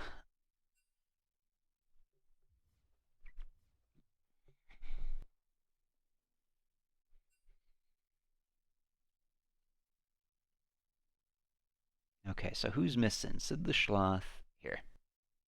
I'll post the matchup for now because it looks like they're. Oh, maybe they're not going to be on their appropriate sides. Maybe I'm incorrect. Uzema's here. Chino's here. Potato Sack. Is he here? He's in spectator. Okay, so it's just Are You Not Amused missing. Got it. Assuming he's saying invite me. Yeah. Endril. Then we have Sesame.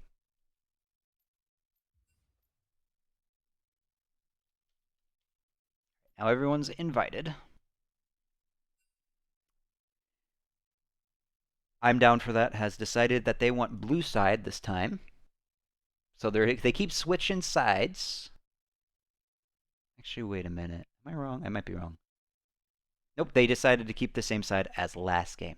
So just as a reminder, this is a best of 5. Are You Not Amused is currently up 2-0, meaning that if Are You Not Amused wins the next game, they will have won this tournament. However, team I'm down for that will need to get a reverse sweep, win 3 games in a row to win the best of 5. So tough situation, but crazier things have happened. It will be an exciting games to watch regardless. Let's pull up the Oh, I don't know if I can actually see the damage now that I think about it. Let me take a look. Does custom match history look? No, it doesn't. Man, Riot. I wanted to look up the stats again. Bummer. Oh well.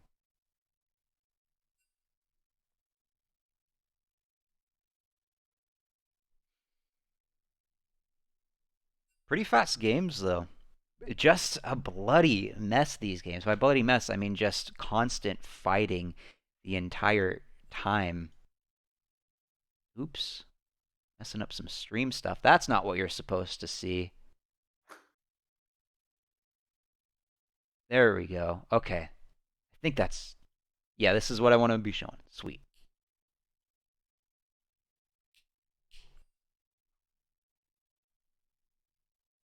Yeah, haven't been able to break down much stuff because of the just constant fighting. It's fun to see. I would rather be sitting there silently and let LaRue do his professional casting. But some interesting strategies on both sides. Love the aggression. Love the confidence from everyone. What's talking? Are they talking about some tenders?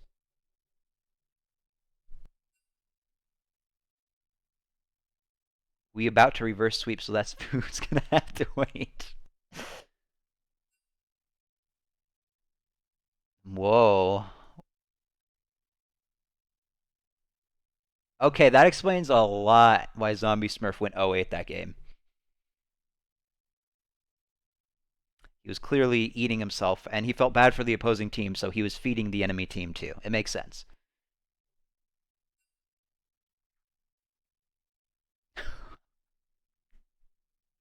Who's missing? Oh, it's Zombie Smurf. He just hasn't joined the team.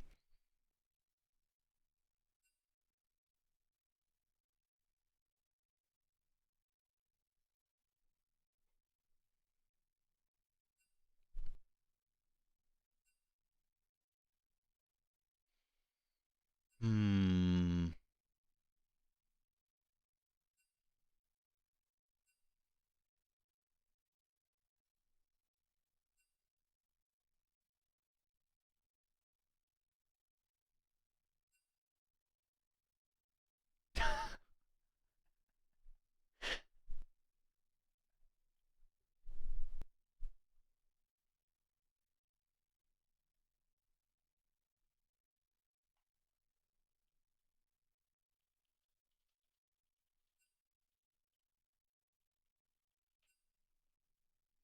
Yeah, I don't know what's going on. I could hop in the voice channels, but I feel like that's, I would like to give them privacy. Big Chino is. That's fine. I just want to make sure we weren't just sitting here waiting for my command.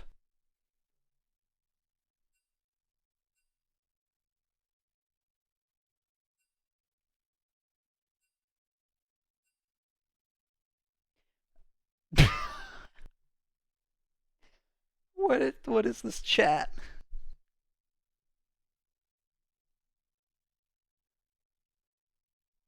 Is Ladsy an actual man? We talking? Oh, I know. Only one way to find out. Wow. As you can see, the Tournament Kingdom trash talk again, just so intense here. I understand why people want to join the server but never register for the tournaments because, I mean, how can you? Okay, let's not show that. I doubt that's legit, but I don't know if I want to show that link on stream. Oh, goodness. I'm not clicking the link. I don't want to get Twitch shut down. Look, if you guys want to search the link at your own risk, here it is, okay? I am not saying you look it up, okay? Because I doubt it's legit. But if it is, I don't want to be promoting that, okay? I'm not doing it on stream, though. I'm not. It's fake. Still not clicking on it. Again, never recommend checking out OnlyFans links. You guys are stronger than that. Come on.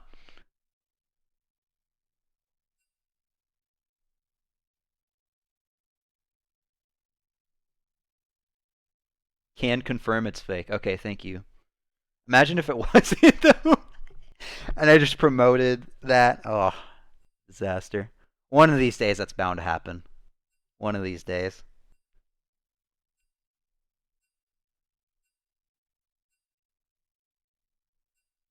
Sesame oil salad saying is, I'm playing Katarina. Trust. Let's see if he actually follows that up. Can confirm it's real. He's on my team. Is it just under a different name, Big Chino?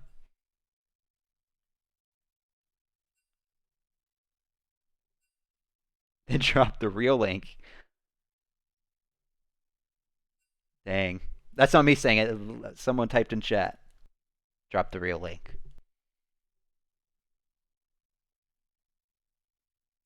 I want to see some like amazing, beautiful pics from Ladsy. Programming with his feet or something. That'd be pretty interesting for OnlyFans. Man, I wish LaRue could be here to give his input on this conversation. No pause. Exactly. Just think about it.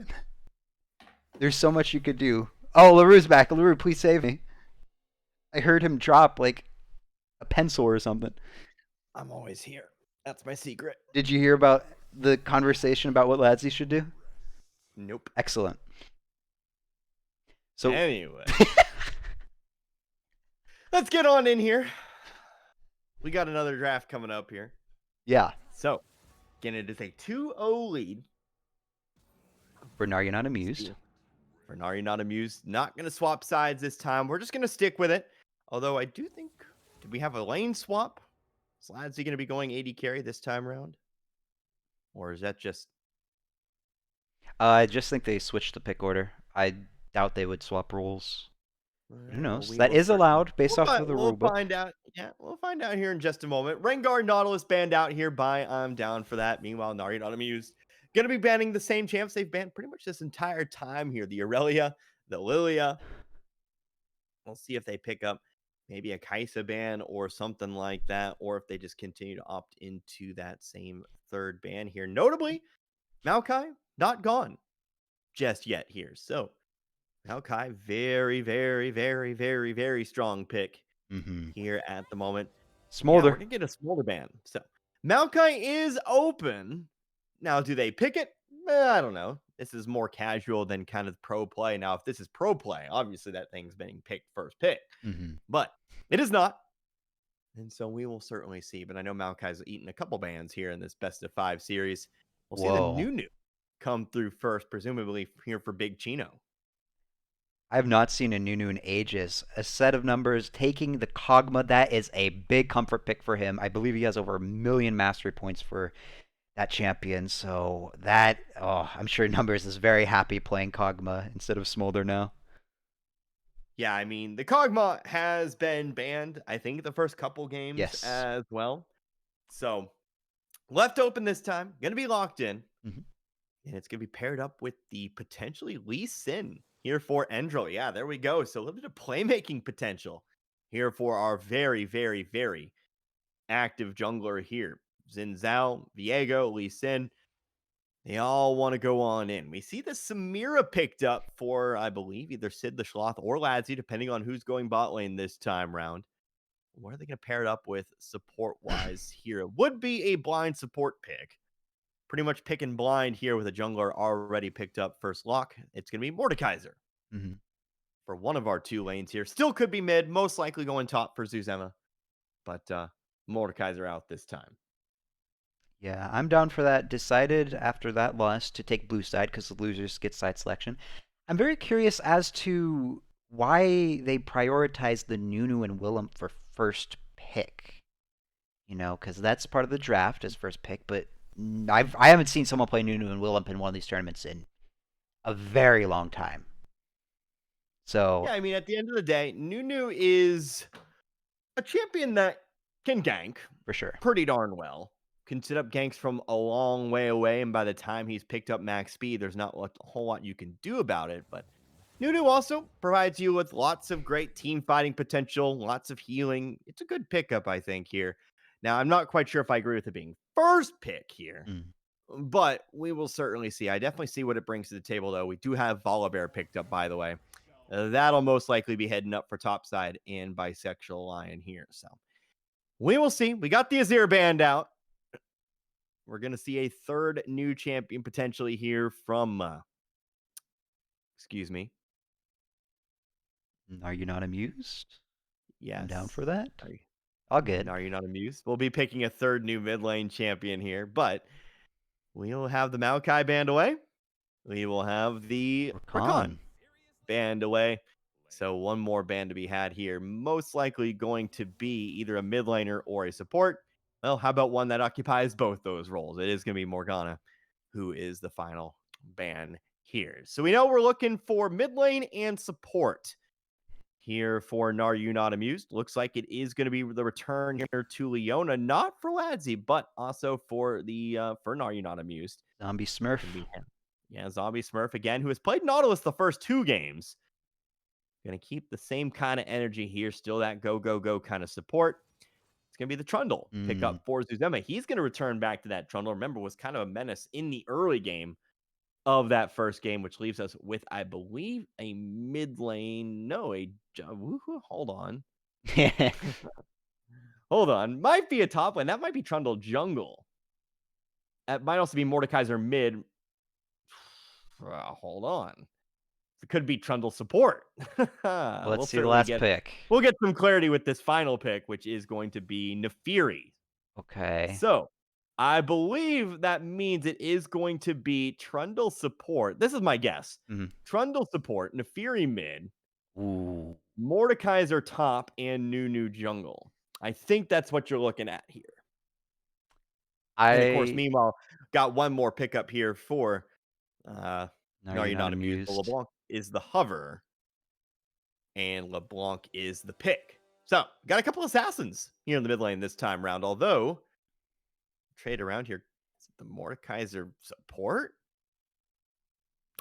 Huh. That would be very interesting. I've never seen it. Now, let me try to rationalize it here. Okay. Because, I'm all ears. you know, it does have a way. Mhm. Obviously, if you have CC, you can support. It's why a lot of people for the longest time thought Syndra support could be a thing. It has the pullback. Now, I'm not quite sure how effective you're going to be without that gold income, but you can at least pull somebody back, and it follows up well. You pull him back, Samira dashes on in. It gives Samira an in. That's the rationalization I have for it, maybe, but definitely not something I expected to see here in this kind of game. Much more clear over on Are You Not Amused, of course, but yeah. Well, when you're 2 games down, you might as well throw out some you might as well try to throw some things at the wall and see if something sticks, you know? Yeah. One thing I want to point out for Now You're Not Amused, they got both of their most played champions. LeBlanc on Sesame Oil Salad, that is a comfort pick for him. Comfort pick is Kog'Maw for a set of numbers. I'm a little surprised that I'm down for that, decided to ban the Nautilus because, again, I feel like I'm just roasting Zombie Smurf here, but if you look at the stats last game, it was definitely not his best game. And the fact that they banned it over LeBlanc or Kog'Maw, maybe there's some cheese strat that they have planned. Maybe they're thinking they can use the Mordekaiser ult to stop the LeBlanc engage or something like that. Guess we're going to have to wait and see. But Volibear, another comfortable pick for Bisexual Lion. Not as most comfortable, not as most played. Endro picking the Lee Sin. I feel like he's just trying to show off his entire champion pool this tournament so far. So it'll be fun to see some Lee Sin mechanics. Well, yeah, I mean, they all have kind of the same mantra. They want to get as many ganks off in the early game as possible. Now, of course, Lee Sin, level 6, Dragon's Kick or Dragon's Fury, whatever you want to call it. Very exciting ability. But Lee Sin will want to gank a few times there as early as level 2. I mean, Lee Sin is one of those champions who, as long as you have the resonating strike, you can dash on in, you can drop down the Q, the E, etc., etc. You might start W. I'm not quite sure. I'm not up to date with my Lee Sin mechanics. Apologies there. But as long as you can drop that Q, you can gank. So I am curious to see how often Endril wants to get himself involved with these lanes. Obviously, might want to jump onto this Nefiri, get the LeBlanc way ahead. Of course, Are You Not Amused has played through their mid lane quite a bit here in this series thus far. But yeah, I mean, always fun to see Lee Sin. At the end of the day, whatever he does, whatever Endril does, it is going to be fun to watch. That's true. The kind of champion that Lee Sin is. Yeah, I completely agree. Even if he's inting, flying in majestically, it'll still be entertaining to watch. And I am loading into the loading screen. I think all I see is a black screen on my end so far, though. Yeah, we will see. But of course, we'll go ahead and wait on then. Let's go ahead and jump on over to a quick wait screen here. Yes, sir. We'll load on in. We will bring it on back as we get onto the Rift, but don't go anywhere. Potentially a decisive game 3 here in this best of 5 series of the Tournament Kingdom stream.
Welcome to Summoner's Rift.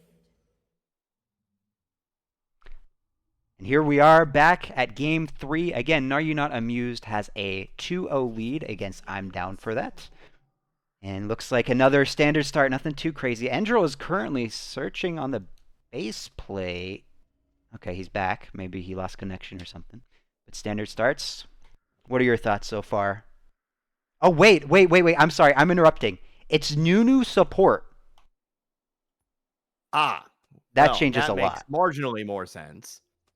New support, still not meta in the slightest. Does make a little more sense. I mean, new support has been a slight thing at times in the past. Mm-hmm. But ultimately, it's kind of the same goal. You can start ganks from basically behind your own tower. So that's kind of the fun. The problem is you have to keep walking back to lane to gank. So they're going to do a little bit of swapping here. Obviously, Ladsy is your 80 carry now. Sid the Sloth going up top side here to face off against Bisexual Lion. And Zuzema going to handle things himself down bot lane here. But again, in the middle lane, we're kind of switching it up here. We've had Mage v Mage the first couple times. But now we're going to go ahead and run here some Assassins. 1 AD, 1 AP. Don't see a whole lot of Nefiri. Although Nefiri is in a very good spot right now. So we do get our first down the river gank here. Set of numbers going to be popping the Ghost. Is able to get away from the snowball. Just barely was able to get on out of there. So still a little bit of level 1 trading. Sesame Oil Salad, first one to level 2. We'll jump on to Potato Sack here and take him down to about half of his health. All lanes too. Yeah, Ladsy hitting level 2 first down the bot side. So a couple auto attacks down onto Zombie Smurf. See said numbers, Zombie Smurf, both to about 50% health. So go back up here again. Yeah, one thing. Well, wait a minute. Oh, all right, I'm wrong. Never mind. There's a fight going down. Yeah, fight going down here. Sid the Sloth in a lot of trouble. First blood easily picked up here by Bisexual Lion. Meanwhile, again, fighting bot side, Ignite was dropped by Zuzema. But it's not going to lead anywhere here this time round. As I was saying, there have been some role swaps on I'm Down for That. So Ladsy, who was the support, is now the 80 carry. Sid the Sloth, who was the 80 carry, is now the top laner. And Zuzema, who's the top laner, is now the support. So a lot of role swaps. Don't know if they're just thinking let's play more for fun, or maybe this is a different strategy they've wanted to test. I'm unaware. Maybe we'll ask them once they reverse sweep this, if they do. Interesting stuff coming out, though, with the role swaps. Yeah, so already, again, that first kill off of the board here. Bisexual Lion on what I have gleaned to be pretty much his second champion. Here comes the gank. Well, basically a gank here from the river from Zuzema. They do find the kill onto Zombie Smurf, although Ladsy, I don't think he's getting out of it. It's going to be a 1-for-1 trade at the moment. Meanwhile, Sid the Sloth in some trouble. Endril just going to sell his soul here for the kill. Ends up being a 3-for-2 across the way there. A set of numbers was eventually taken down by Zuzema. And so, once again here, another game starting relatively even. But you see a slight gold lead right now for Are You Not Amused with that first blood gold.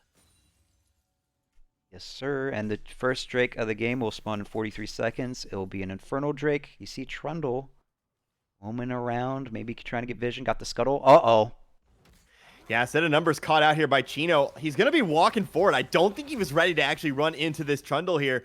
Zombie Smurf trying to get back there to save his AD carry. Will throw out a Zenith Blade. Doesn't connect, but does dissuade Big Chino from moving any farther here. The hunt continues on. Zuzema going to start up that snowball. Can't go too far here unless they try to turn. And that's exactly what they're going to do. On to Zombie Smurf here. Going to use the flash. Here comes Endril, though. It turns into a 4-on-3 just like that. Set of numbers is going to be taking down Potato Sack. And yeah, you thought you were getting baited, but it was actually Yi who was baiting Yi. Have you ever Kill for set of numbers here. Have you ever 2 kills. seen the first movie of Indiana Jones? Nope. Okay. Listen, if it's a media franchise that is not Pokemon, Yu-Gi-Oh, or like anything that was big in 2005, then I have probably not seen it. League of Legends is the only thing in my life. Anyway, Well, there's this. continue on with your point. Yes. I do know the story of Indiana Jones, so I probably maybe get this. We'll see. Well, it's a really stupid thing that just popped up into my mind, but in the beginning of the movie there was a scene where Indiana Jones was being chased by a boulder, and every time I see a new snowball going onto that Kog'Maw, I just think of that Indiana Jones scene, and it's I just find that amusing for myself. You won't get it. You won't get it, LaRue. Yeah, I did get the cultural reference. I do. You got the know cultural that reference, there's a but you didn't boulder in watch Indiana Jones. It That's ruins the only everything. thing. It ruins everything. Anyway, we got kills going around here. Indiana Jones is not that important in the grand scheme of things. Endril is going to pick up a kill here onto Ladzi Zuzema. He is going to run underneath his own tower. Did they try to chase? No, just one tower shot. And they'll back on out here. But, you know, I know 2 things about Indiana Jones. I know the boulder, and I know the funny haha scene where he shoots the knife guy with the gun. So, Classic. I don't even know which movie that is, but I do know First that's one. the scene, and I do know. There you go. Now, I guess I've seen that first movie without ever actually seeing it. But it is what it is. Don't even get me started on Star Wars. Never seen a Star Wars movie, never planned to. But here we go. Mid lane, Potato Sack. A little bit dangerous there. Does still hold on to that flash, though. All summoners except for that TP for Sesame Oil Salad up in the mid lane. Big Chino taking the Void Grubs. Lee Sin is going to take the Infernal Drake. That's extra damage for them, for their entire kits. And then you get the extra tower damage from the Void Grubs. So a trade between junglers, and now Big Chino's just going to go back to his own jungle and continue farming. Yep, 7 minutes in, and Infernal Drake is gone. Mountain Drake is coming up next here. Still waiting on first tower, or really any kind of plating here. I think all plates except for the one down in the bottom side here. You see that red tower. 4 plates remaining for set of numbers and Zombies Smurf. So no a whole lot of difference there. Ladzi coming in. Excuse me. How about Zombie Smurf? I've been so used to Ladzi On breaking Leona. out that Leona here, but Zombie Smurf going to move on in. Was looking for the gang from behind. Didn't have the follow-up, though, from set of numbers. lane. Sid the Sloth in trouble once again. Oh. Bisexual Lion with the dunk. Yeah. Is going to pick up yet another solo kill. This has not been fun for Sid the Sloth. Again, with that top lane swap, obviously liked something they had.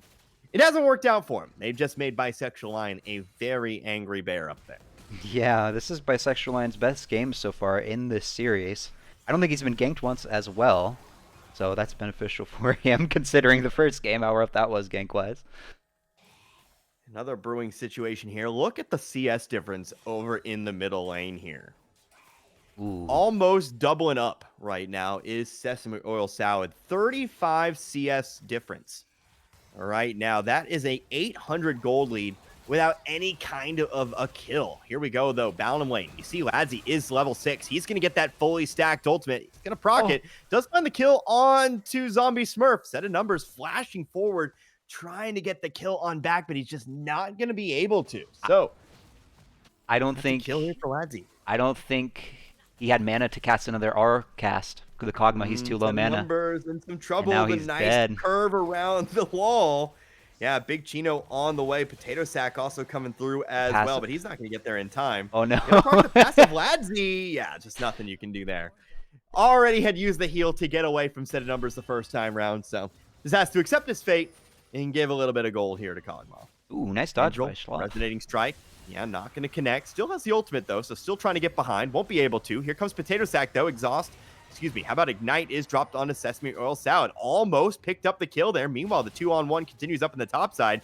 There is the Dragon's Rage. Pushes Sid the Sloth back into the bush. I think that was actually in the Death Realm. Andrel picks up the kill. Sesame Oil Salad still trying to escape to the safety of his bot lane. Will do so.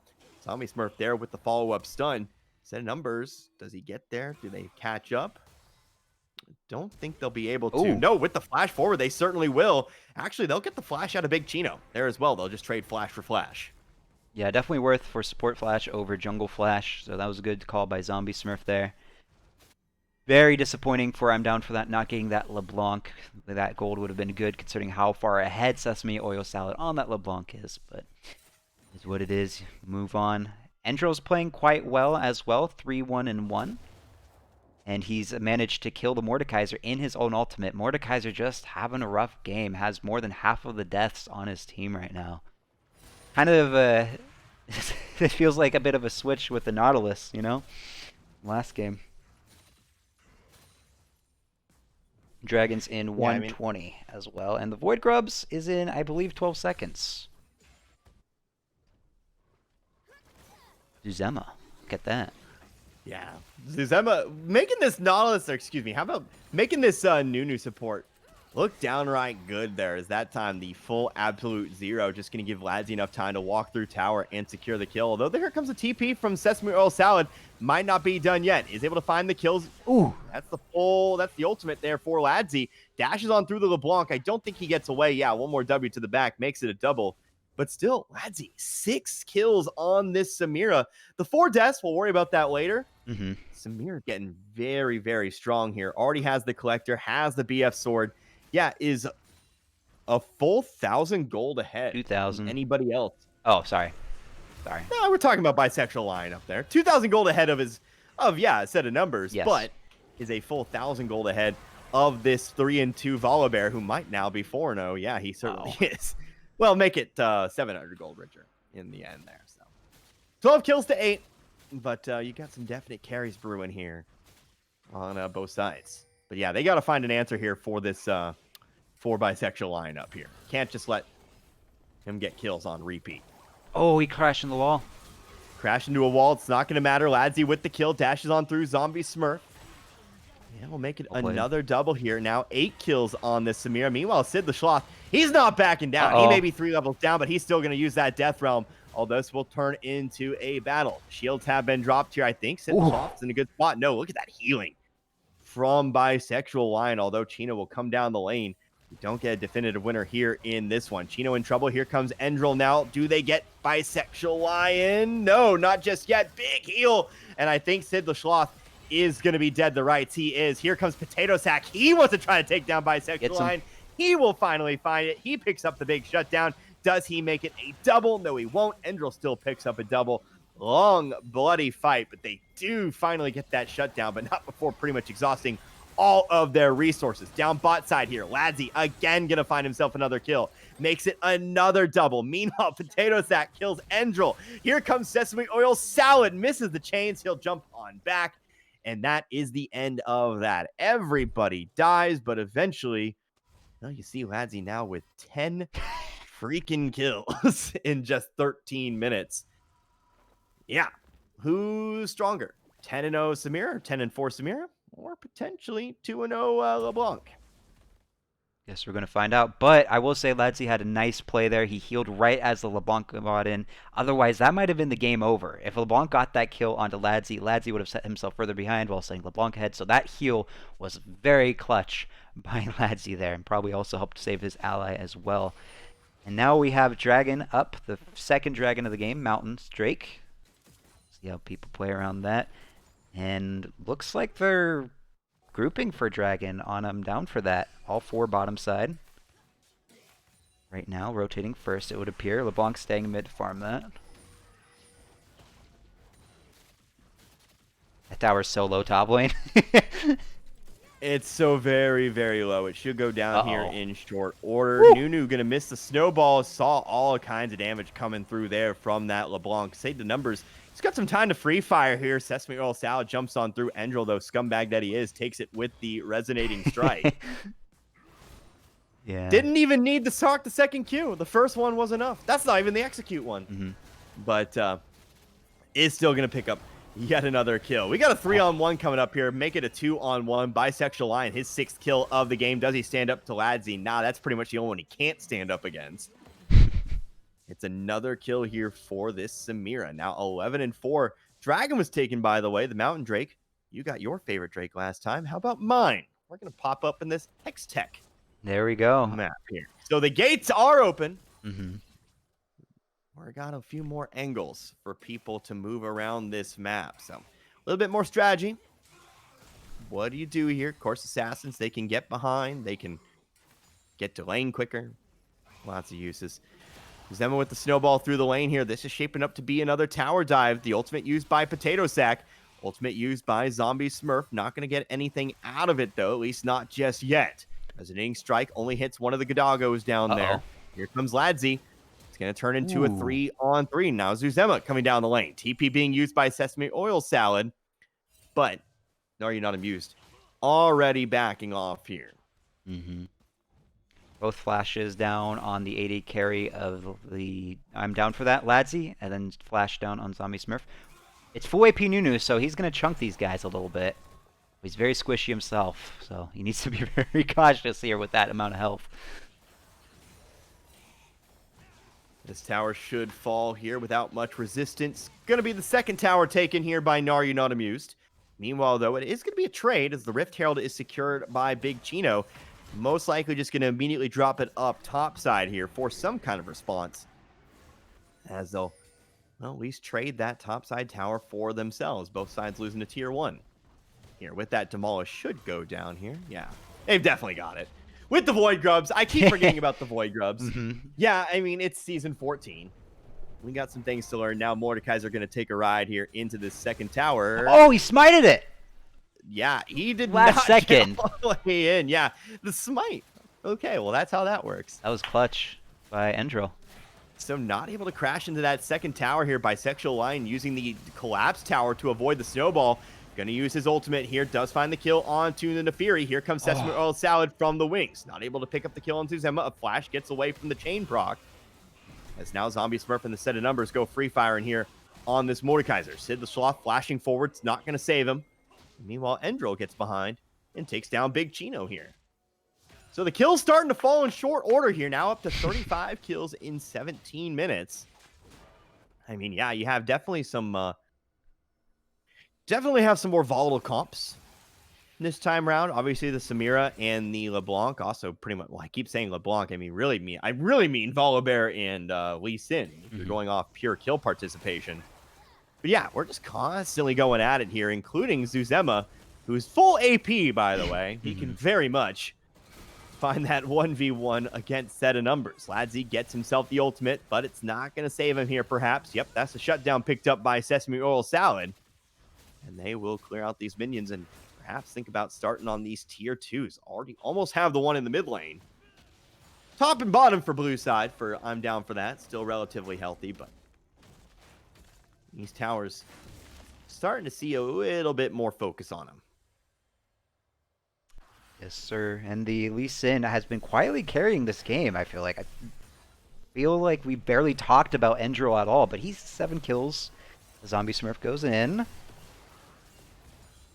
Zombie Smurf in onto Potato Sack, but Endril more content with just taking Raptors. Sesame Oil Salad hunting his prey from beyond the Gromp wall. Now going to show himself in lane. It's Endril. Nope. Q going to be blocked here by Samira. Potato Sack onto set of numbers here. Gets that blade proc, or excuse me, how about that Eclipse procced? It's actually the blade from set of numbers. I was about to say I've never seen an Nefiri build blade.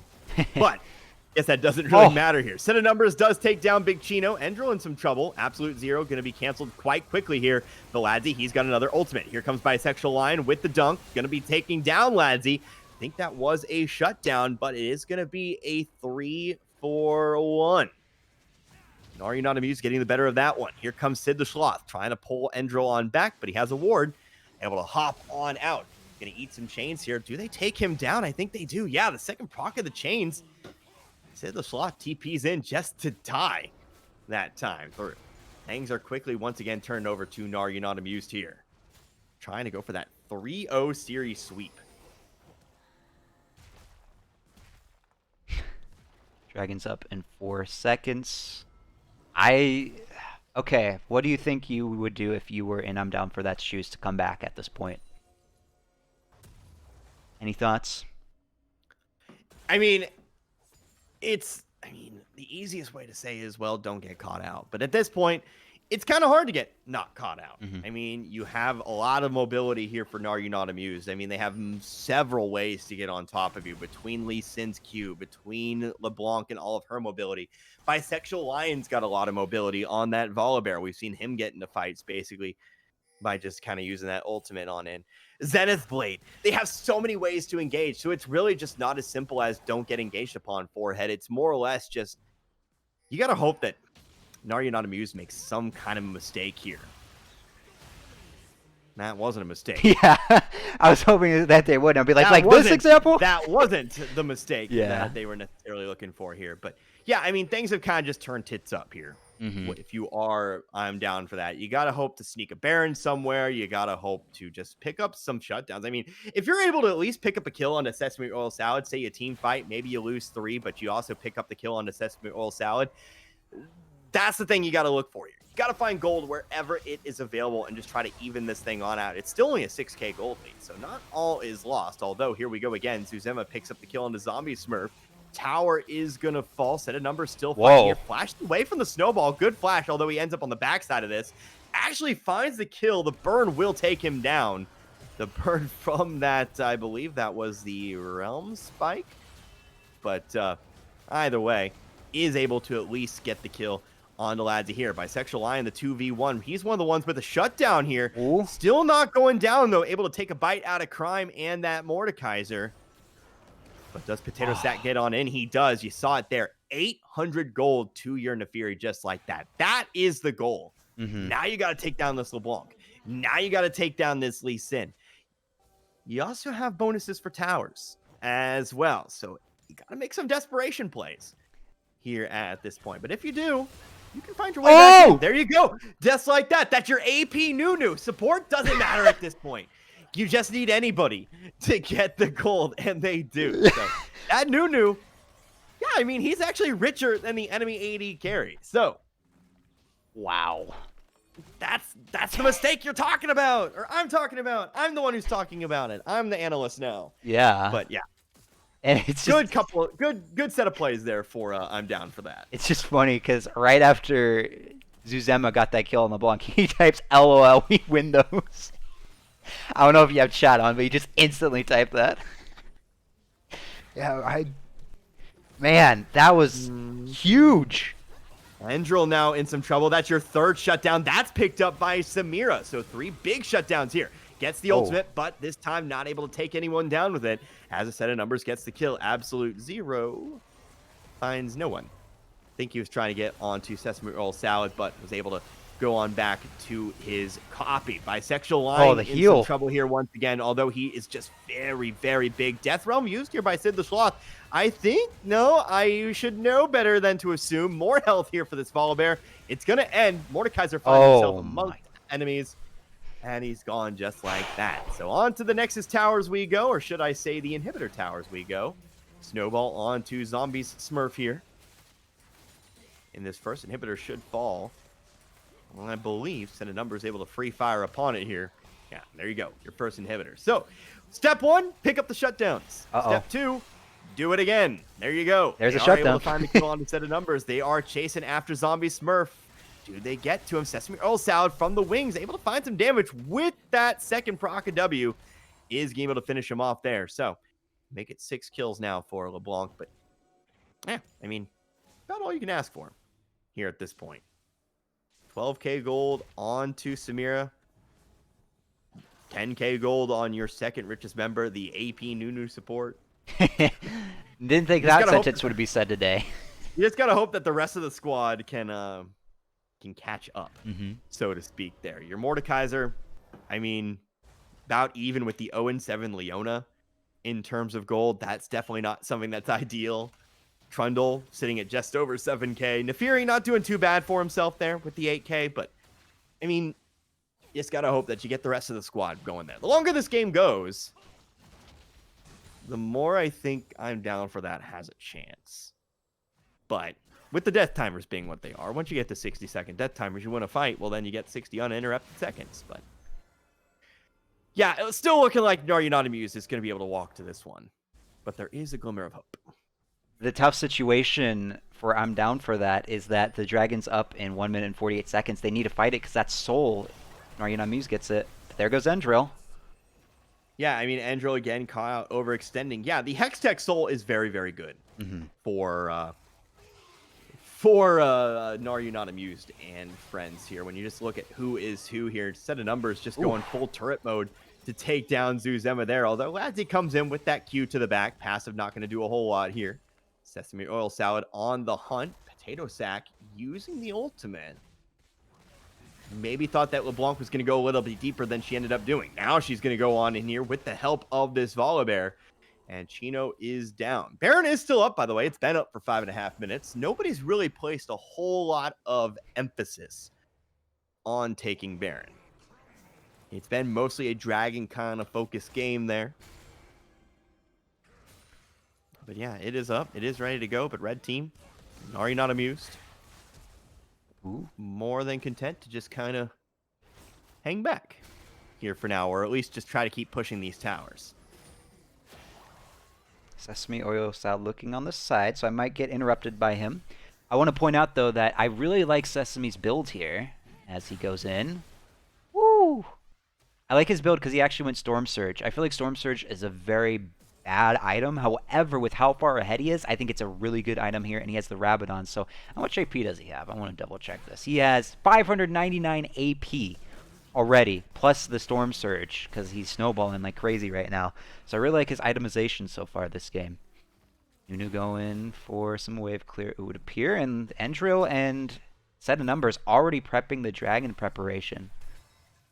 Yeah, I mean, that is a major objective. Like I said, Hextech Soul, it's so good for what red team is trying to do here. The ability haste is super nice. The lightning is super nice. Like, it's just good. So it's as simple as that. Just take it on spawn. Yeah, there you go. It is up. That's just yet another set amount of ability haste. Although blue team now knowing that there are members way behind here, they're going to go ahead and jump on in. But do they find anything out of it? Ladzy with the ultimate. They find the kill here onto Zombie Smurf. Meanwhile, Sesame Oil Salad will make it a 1-for-1 trade as he gets on to Big Chino here. Bisexual line using the blast cone. Going to get on in here, trying to jump onto Potato Sack. Does not have the ultimate. So we'll just have to try to walk it on in. Here comes the rest of Red Squad from the flank here. They find one. Onto Potato Sack. They make it two. It's a double for set of numbers. He's not done. Onto Zuzema. He goes with the fight forward. No, Ladzy is there to save his support. Does he get the healing from the base? Yes, he will.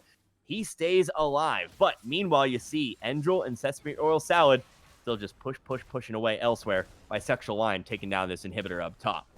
Small wins, but they need more than small wins right now here, TK. I agree. They need big wins. 3v4 right now. I'm down for that. Is definitely not down for this, that's for sure. Tough situation to be in. Might be the game here. It looks like they're posturing it for it to be for No You're Not Amused. Yeah, still 5 seconds here on Potato Sack. Shuts the tower down. About to get back on in, fighting underneath the Nexus tower. They are going to disable it with that Volibear ultimate. Onto Bisexual Lion they go. He's so low, running away. It looks like he is going to get out alive here. Sesame Oil Salad, the clone will fall, but not him just yet. Endril continues to be chased back through the middle lane. Sesame Oil Salad with the ethereal chains jumps back on in. Potato Sack with the dash himself, but Sesame Oil Salad wins this 1v1. Meanwhile, Chino goes down here to Endril. Sesame Oil Salad now onto Sid the Sloth here. Just 2 members left alive here for I'm down for that. Sloth using the Death Realm onto this LeBlanc. They're going to fight a little bit.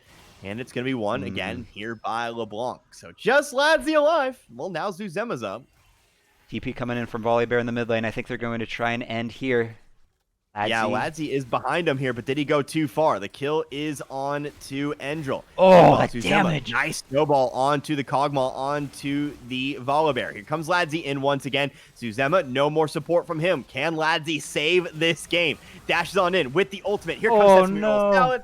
He's just going to find the kill. Once again, Sesame Roll Salad, an impressive KDA line. They're onto this last Nexus tower. And this one should come to a close. Not much Potato Sack or Big Chino can do about this one. It's a 3-game sweep, and Are You Not Amused? We'll take this best of 5 series.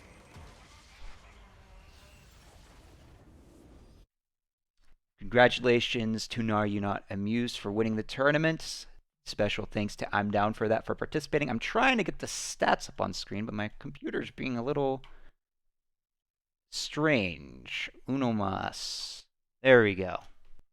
I got it. All right, so this was the stats of the final game. I was honestly very impressed by the support Nunu and Willump. I was not anticipating that. Second most damage on the team. Had a lot of good flanks, really high damage, just incredible damage. Was not expecting all of that. But Are You Not Amused? Slightly better performance that game. And we will try. I'm going to mute my Discord. I'm going to try and get an interview. Oops, I forgot to hide my desktop icons to make it look cleaner. I'm going to... Why isn't this working? Weird. Okay, I'm going to ask them for an interview real quick. One sec. You're welcome to stay here, LaRue, if you want. I'll probably bring them back in here. Yeah. I'll stick around. Okay. One sec. Hey. Would you guys like to be interviewed? Are you sure? All right. Okay. Do you guys want to... Is there anyone that wants to do an interview, or do you all want to do it?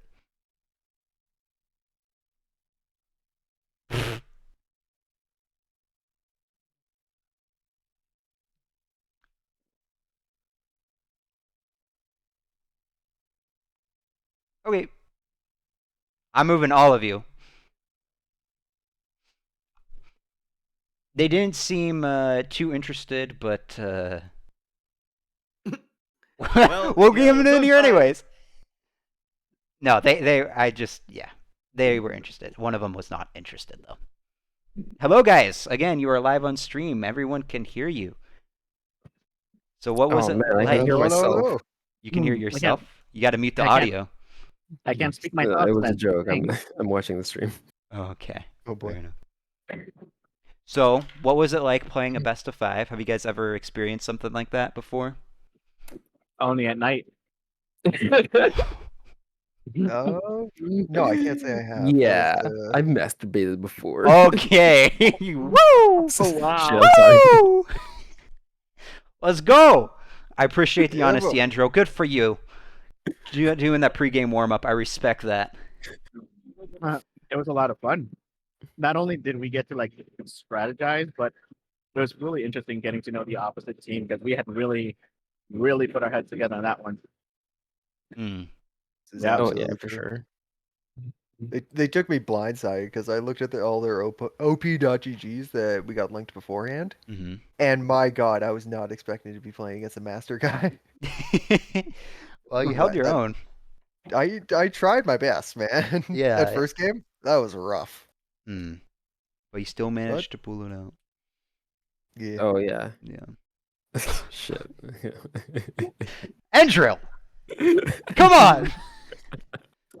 No, but I I'm was definitely curious. confused when I was told that like there was a higher level of support, and I'm like, oh boy, the level gap is really going to shine, and it did.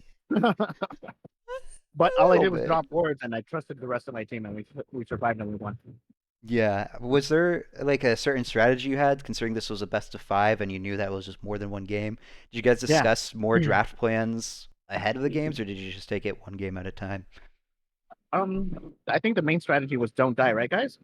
Yeah, Yeah. according to Zombie, it was Zombie, right? You were the one who was like, first one, don't die. Second one, what was it? Yeah. I don't remember. I didn't really listen to the Ward. second one. And the last one was like Ward, and I was like, okay, yeah, sounds like a plan. I'll do one of those.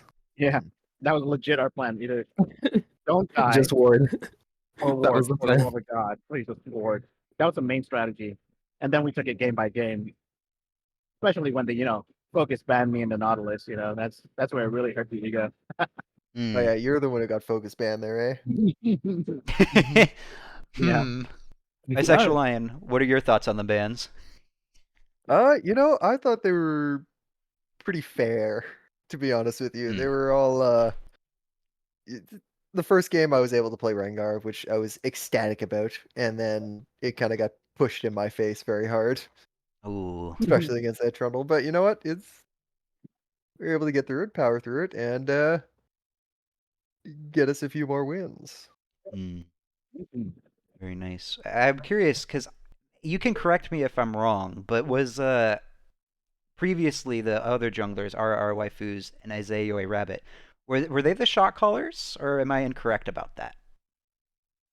It Sorry. varies. It varies. Okay, who was the shot Yeah. caller today? Who was the person most community? I I think if everyone that's a just word? called out for their lanes, so I think it was pretty much even. Team effort. Nice. Always love to see Yeah. that. But we will say this, like within jungle, there was moments of like, hey, I'm like bot side, so even that just a warning, so we can have awareness that he's available. Did kind of help the bot side either more aggressive or passive based on his proximity. That Mhm. wouldn't necessarily say like there was one particular shot caller, but it definitely helped a lot of communication because everyone's kind of even versus just waiting on one person to make the calls. So Yeah, we I all think had the- some input. Yeah, I think the way we communicated was good because we communicated a play we wanted to make like, maybe 30 seconds or a minute before making it. And then we would all say, our thoughts or when we wanted it exactly. Like, if he's thinking, I want to gank, can I gank mid? Can I gank bot? And then, oh, you can gank bot, but I want to get this this cannon first or this wave, that's big wave. I want to deal with that, and then you can come. Or, this or that, just random stuff, it's just whatever. But it's just nice because we could communicate it ahead of time instead of like, at the moment of. So we were able to plan for it and be all on the same page. Mm. Now, Endril, I need to ask you because I've only seen you in ARAM tournaments. Either I competed alongside you, or you have competed in the ARAM tournament last month that we had in the Tournament Kingdom. You play much Summoner's Rift? Is this your first competitive time in a while that you've played Summoner's Rift? Oh yeah, competitive, yeah. Because I don't really, I mostly just play ARAMs for fun. I don't play League like seriously. Was there a specific reason why you whipped out 3 different champions? Were you just showing off, or did you just having a fun Not time? at all. Like the first game, I remember watching I don't know an EDC match recently, and I saw Xin. And I was like, oh man, Xin looks so fun. I feel like I want to play Xin. So then I just said, okay, sure, I'll just play Xin. And then the second game, I just picked Viego because comfort, because he's my favorite jungler. And the last game was literally a troll pick. I don't play Lee Sin at all, and we were joking around, and I was like, I'm just gonna pick Xin and troll. And the mid laner was like, yeah, sure, go ahead, let's all just troll. And I took it seriously, so I picked Lee, but apparently he wasn't being serious. So, but it was fine. That So 'cause- summarizes like the entire vibe of all our matches. Though we were just joking around, laughing our butts off. That's I think what really did it. No one was like closing off. It just kept communication open and everyone relaxed. So I think that really made a difference. At least Oh, for yeah, me, for because I sure. noticed that sometimes we get like really try hardy and everyone shuts down when we lost like only second match. This one, from the first match, we were all like cracking up. There was a lot of good synergy. Mm. Oh no, man! I think it was good all around. Like, to be honest, because if at no point did I ever think I'm not gonna go bot because of a reason. If I saw something happening at bot and I was like, I'm coming. Do you want me to come? And they said, yeah, I'm going. I don't care if I die because they're just super chill. So it just didn't matter. That's Same for top. Just kidding. I'm glad to hear that the vibes are all good. We love to hear that. Who's I must say, whose idea was it to, what's the word? Pursue the trash talk in all of the games. Because I think it was the same thing. Like just team. it's just the team vibe. it's just the Yeah, everyone was team just vibe. messing around. Yeah, it was. Was it the other team that started and we just responded? I can't remember. It seemed like it was 50-50. Oh, in that case, it was them. I think everyone was just having fun, to be honest. Yeah. Yeah. I could tell. I'm glad to hear that. Better than the opposite. Mhm. I mean, it's a different environment, right? Like we have best of 5 like you already know it's us against them. Mm-hmm. Yeah. You don't have like the expectations like there might be a better team, there might be a worse team. It's more like, all right, we can make it up in a couple of games, guys. And it just so happens that we got lucky and we got 3 straight shots. Yeah. Well, with the exception of Endrill, you guys have all participated in other tournaments in this server, Discord server. Who just left? The bisexual line apparently left. Oh, I can move him back in. Hang on. I assume you did not mean to leave. No. Okay, so my question for Zombie Smurf, Said Numbers, and Bisexual Lion is, what do you prefer? The feeling of a best of match, such as best of 3 or best of 5, or do you like the double elimination with more teams? Mm, Well, obviously, tournaments with more than one team are good, but it was fun to have a best of 5 setting because, it gave time for, potential comebacks. So, like, we won the first game, we won the second game, but, like, it's still, like, we know in the back of our head it could still be a sweep. So, like, still gotta, we have a little leg room, but, I liked having a best of 5, but having it in a normal tournament would just take way too long. For sure. Yeah. I'll That's the have main to say, I reason. think the main difference, though, between best of 5 and having a regular tournaments would be how balanced the team is. Because I feel like in this, at least this run, we were pretty balanced. It could have been anyone's team.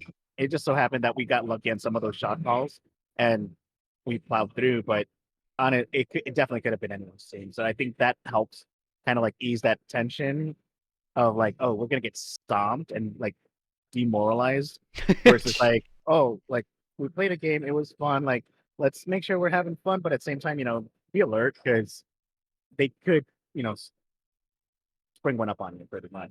So I think that really helped. No game was a stomp. We would there's fights we'd lose, fights we'd win. Like it wasn't just like they're completely fucked. I mean, sorry, messed up. I shouldn't curse on stream. Sorry. It's fine. It's all good. Excellent mid. Our mid laner was cracked for sure. Sesame oil salad, Absolutely. Sesame oil Yeah. salad's insane. He's Best mid laner. constant and reliable mid laner, I will say. Lovely to hear. All right, everyone. My team is up at this land cafe, so I'm gonna let y'all go. But this was fun. Thanks for the invite. All right, Bye, thanks for everyone. joining, Thanks for Zombie. coming. See ya. Fun, bro. Okay, last question is that this isn't so much of a question, but next tournament will be a little while for Summoner's Rift because the next Summoner's Rift tournament will be a solo sign up, and then what we'll try to do is balance all the teams. So there's a chance that you guys might play against each other next tournament if you register. So that will be interesting. Ooh. But you guys also will still remain on the LaRue and Tournament roster. Endrill, you will now be, based off of the rules and the rulebook, you're now the main jungler for LaRue and Tournament. So Oh shit. yeah, so if you decide to play in Summoners Rift tournaments again, you will be, basically contracted to LaRue and Tournament. So hopefully we get to see you all compete next time. And also, Ladsy, the person that played support on I'm Down for That, your opponents for the first 2 games, and then played Samir the last game, said in Twitch chat, we actually saved them from the reverse sweep because we knew they wanted to get food. So Ladsy was just quite the lad there. An absolute gem of a human being, that is. So nice of it, man. I know. Yeah. That's Love him. definitely most honorable team worthy right there, don't you guys think? Oh, hell yeah. Oh, for sure. No doubt in my mind. Absolutely. All right. That's all the questions that I have. LaRue, do you have any questions you wanted to ask these gentlemen? Nope.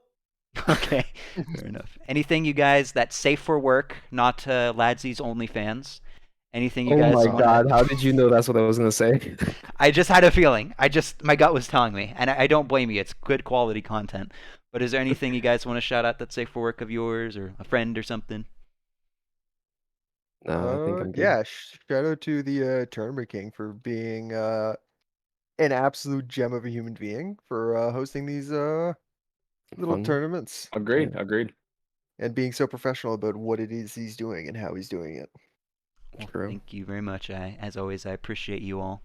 It means a lot. This tournament would be nothing without the participants, so I'm just here saying we're doing it at this time. Show on your voice channel, please, or otherwise I will cry. And they follow through and do it. Well, thank you very much. What about the rest of you? Anything else? Anything else you want to say? Anything you want to shout out? No, I think we should be good. All right. Well, then I am going to wrap up the stream. LaRue, what about you? Anything you want to shout out of yours? Yeah, I actually do have something to shout out. Okay. Okay, so I didn't clear this with you beforehand, but All good.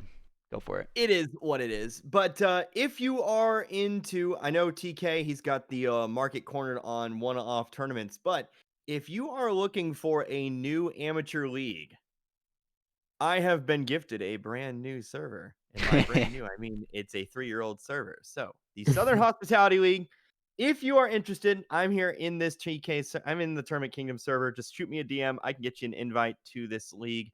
But we're going to be starting up. I'm going to be looking for a summer start this year. So it is not just one-off tournaments. It is a full-fledged league. But look for that to start up. So that's actually the one and only time I've ever had actually anything to shout out. Of course, you can go follow me on Twitter. I don't actually tweet. LaRue V6. But no, again, thank you so much for TK letting me come and cast this. I always have so much fun here.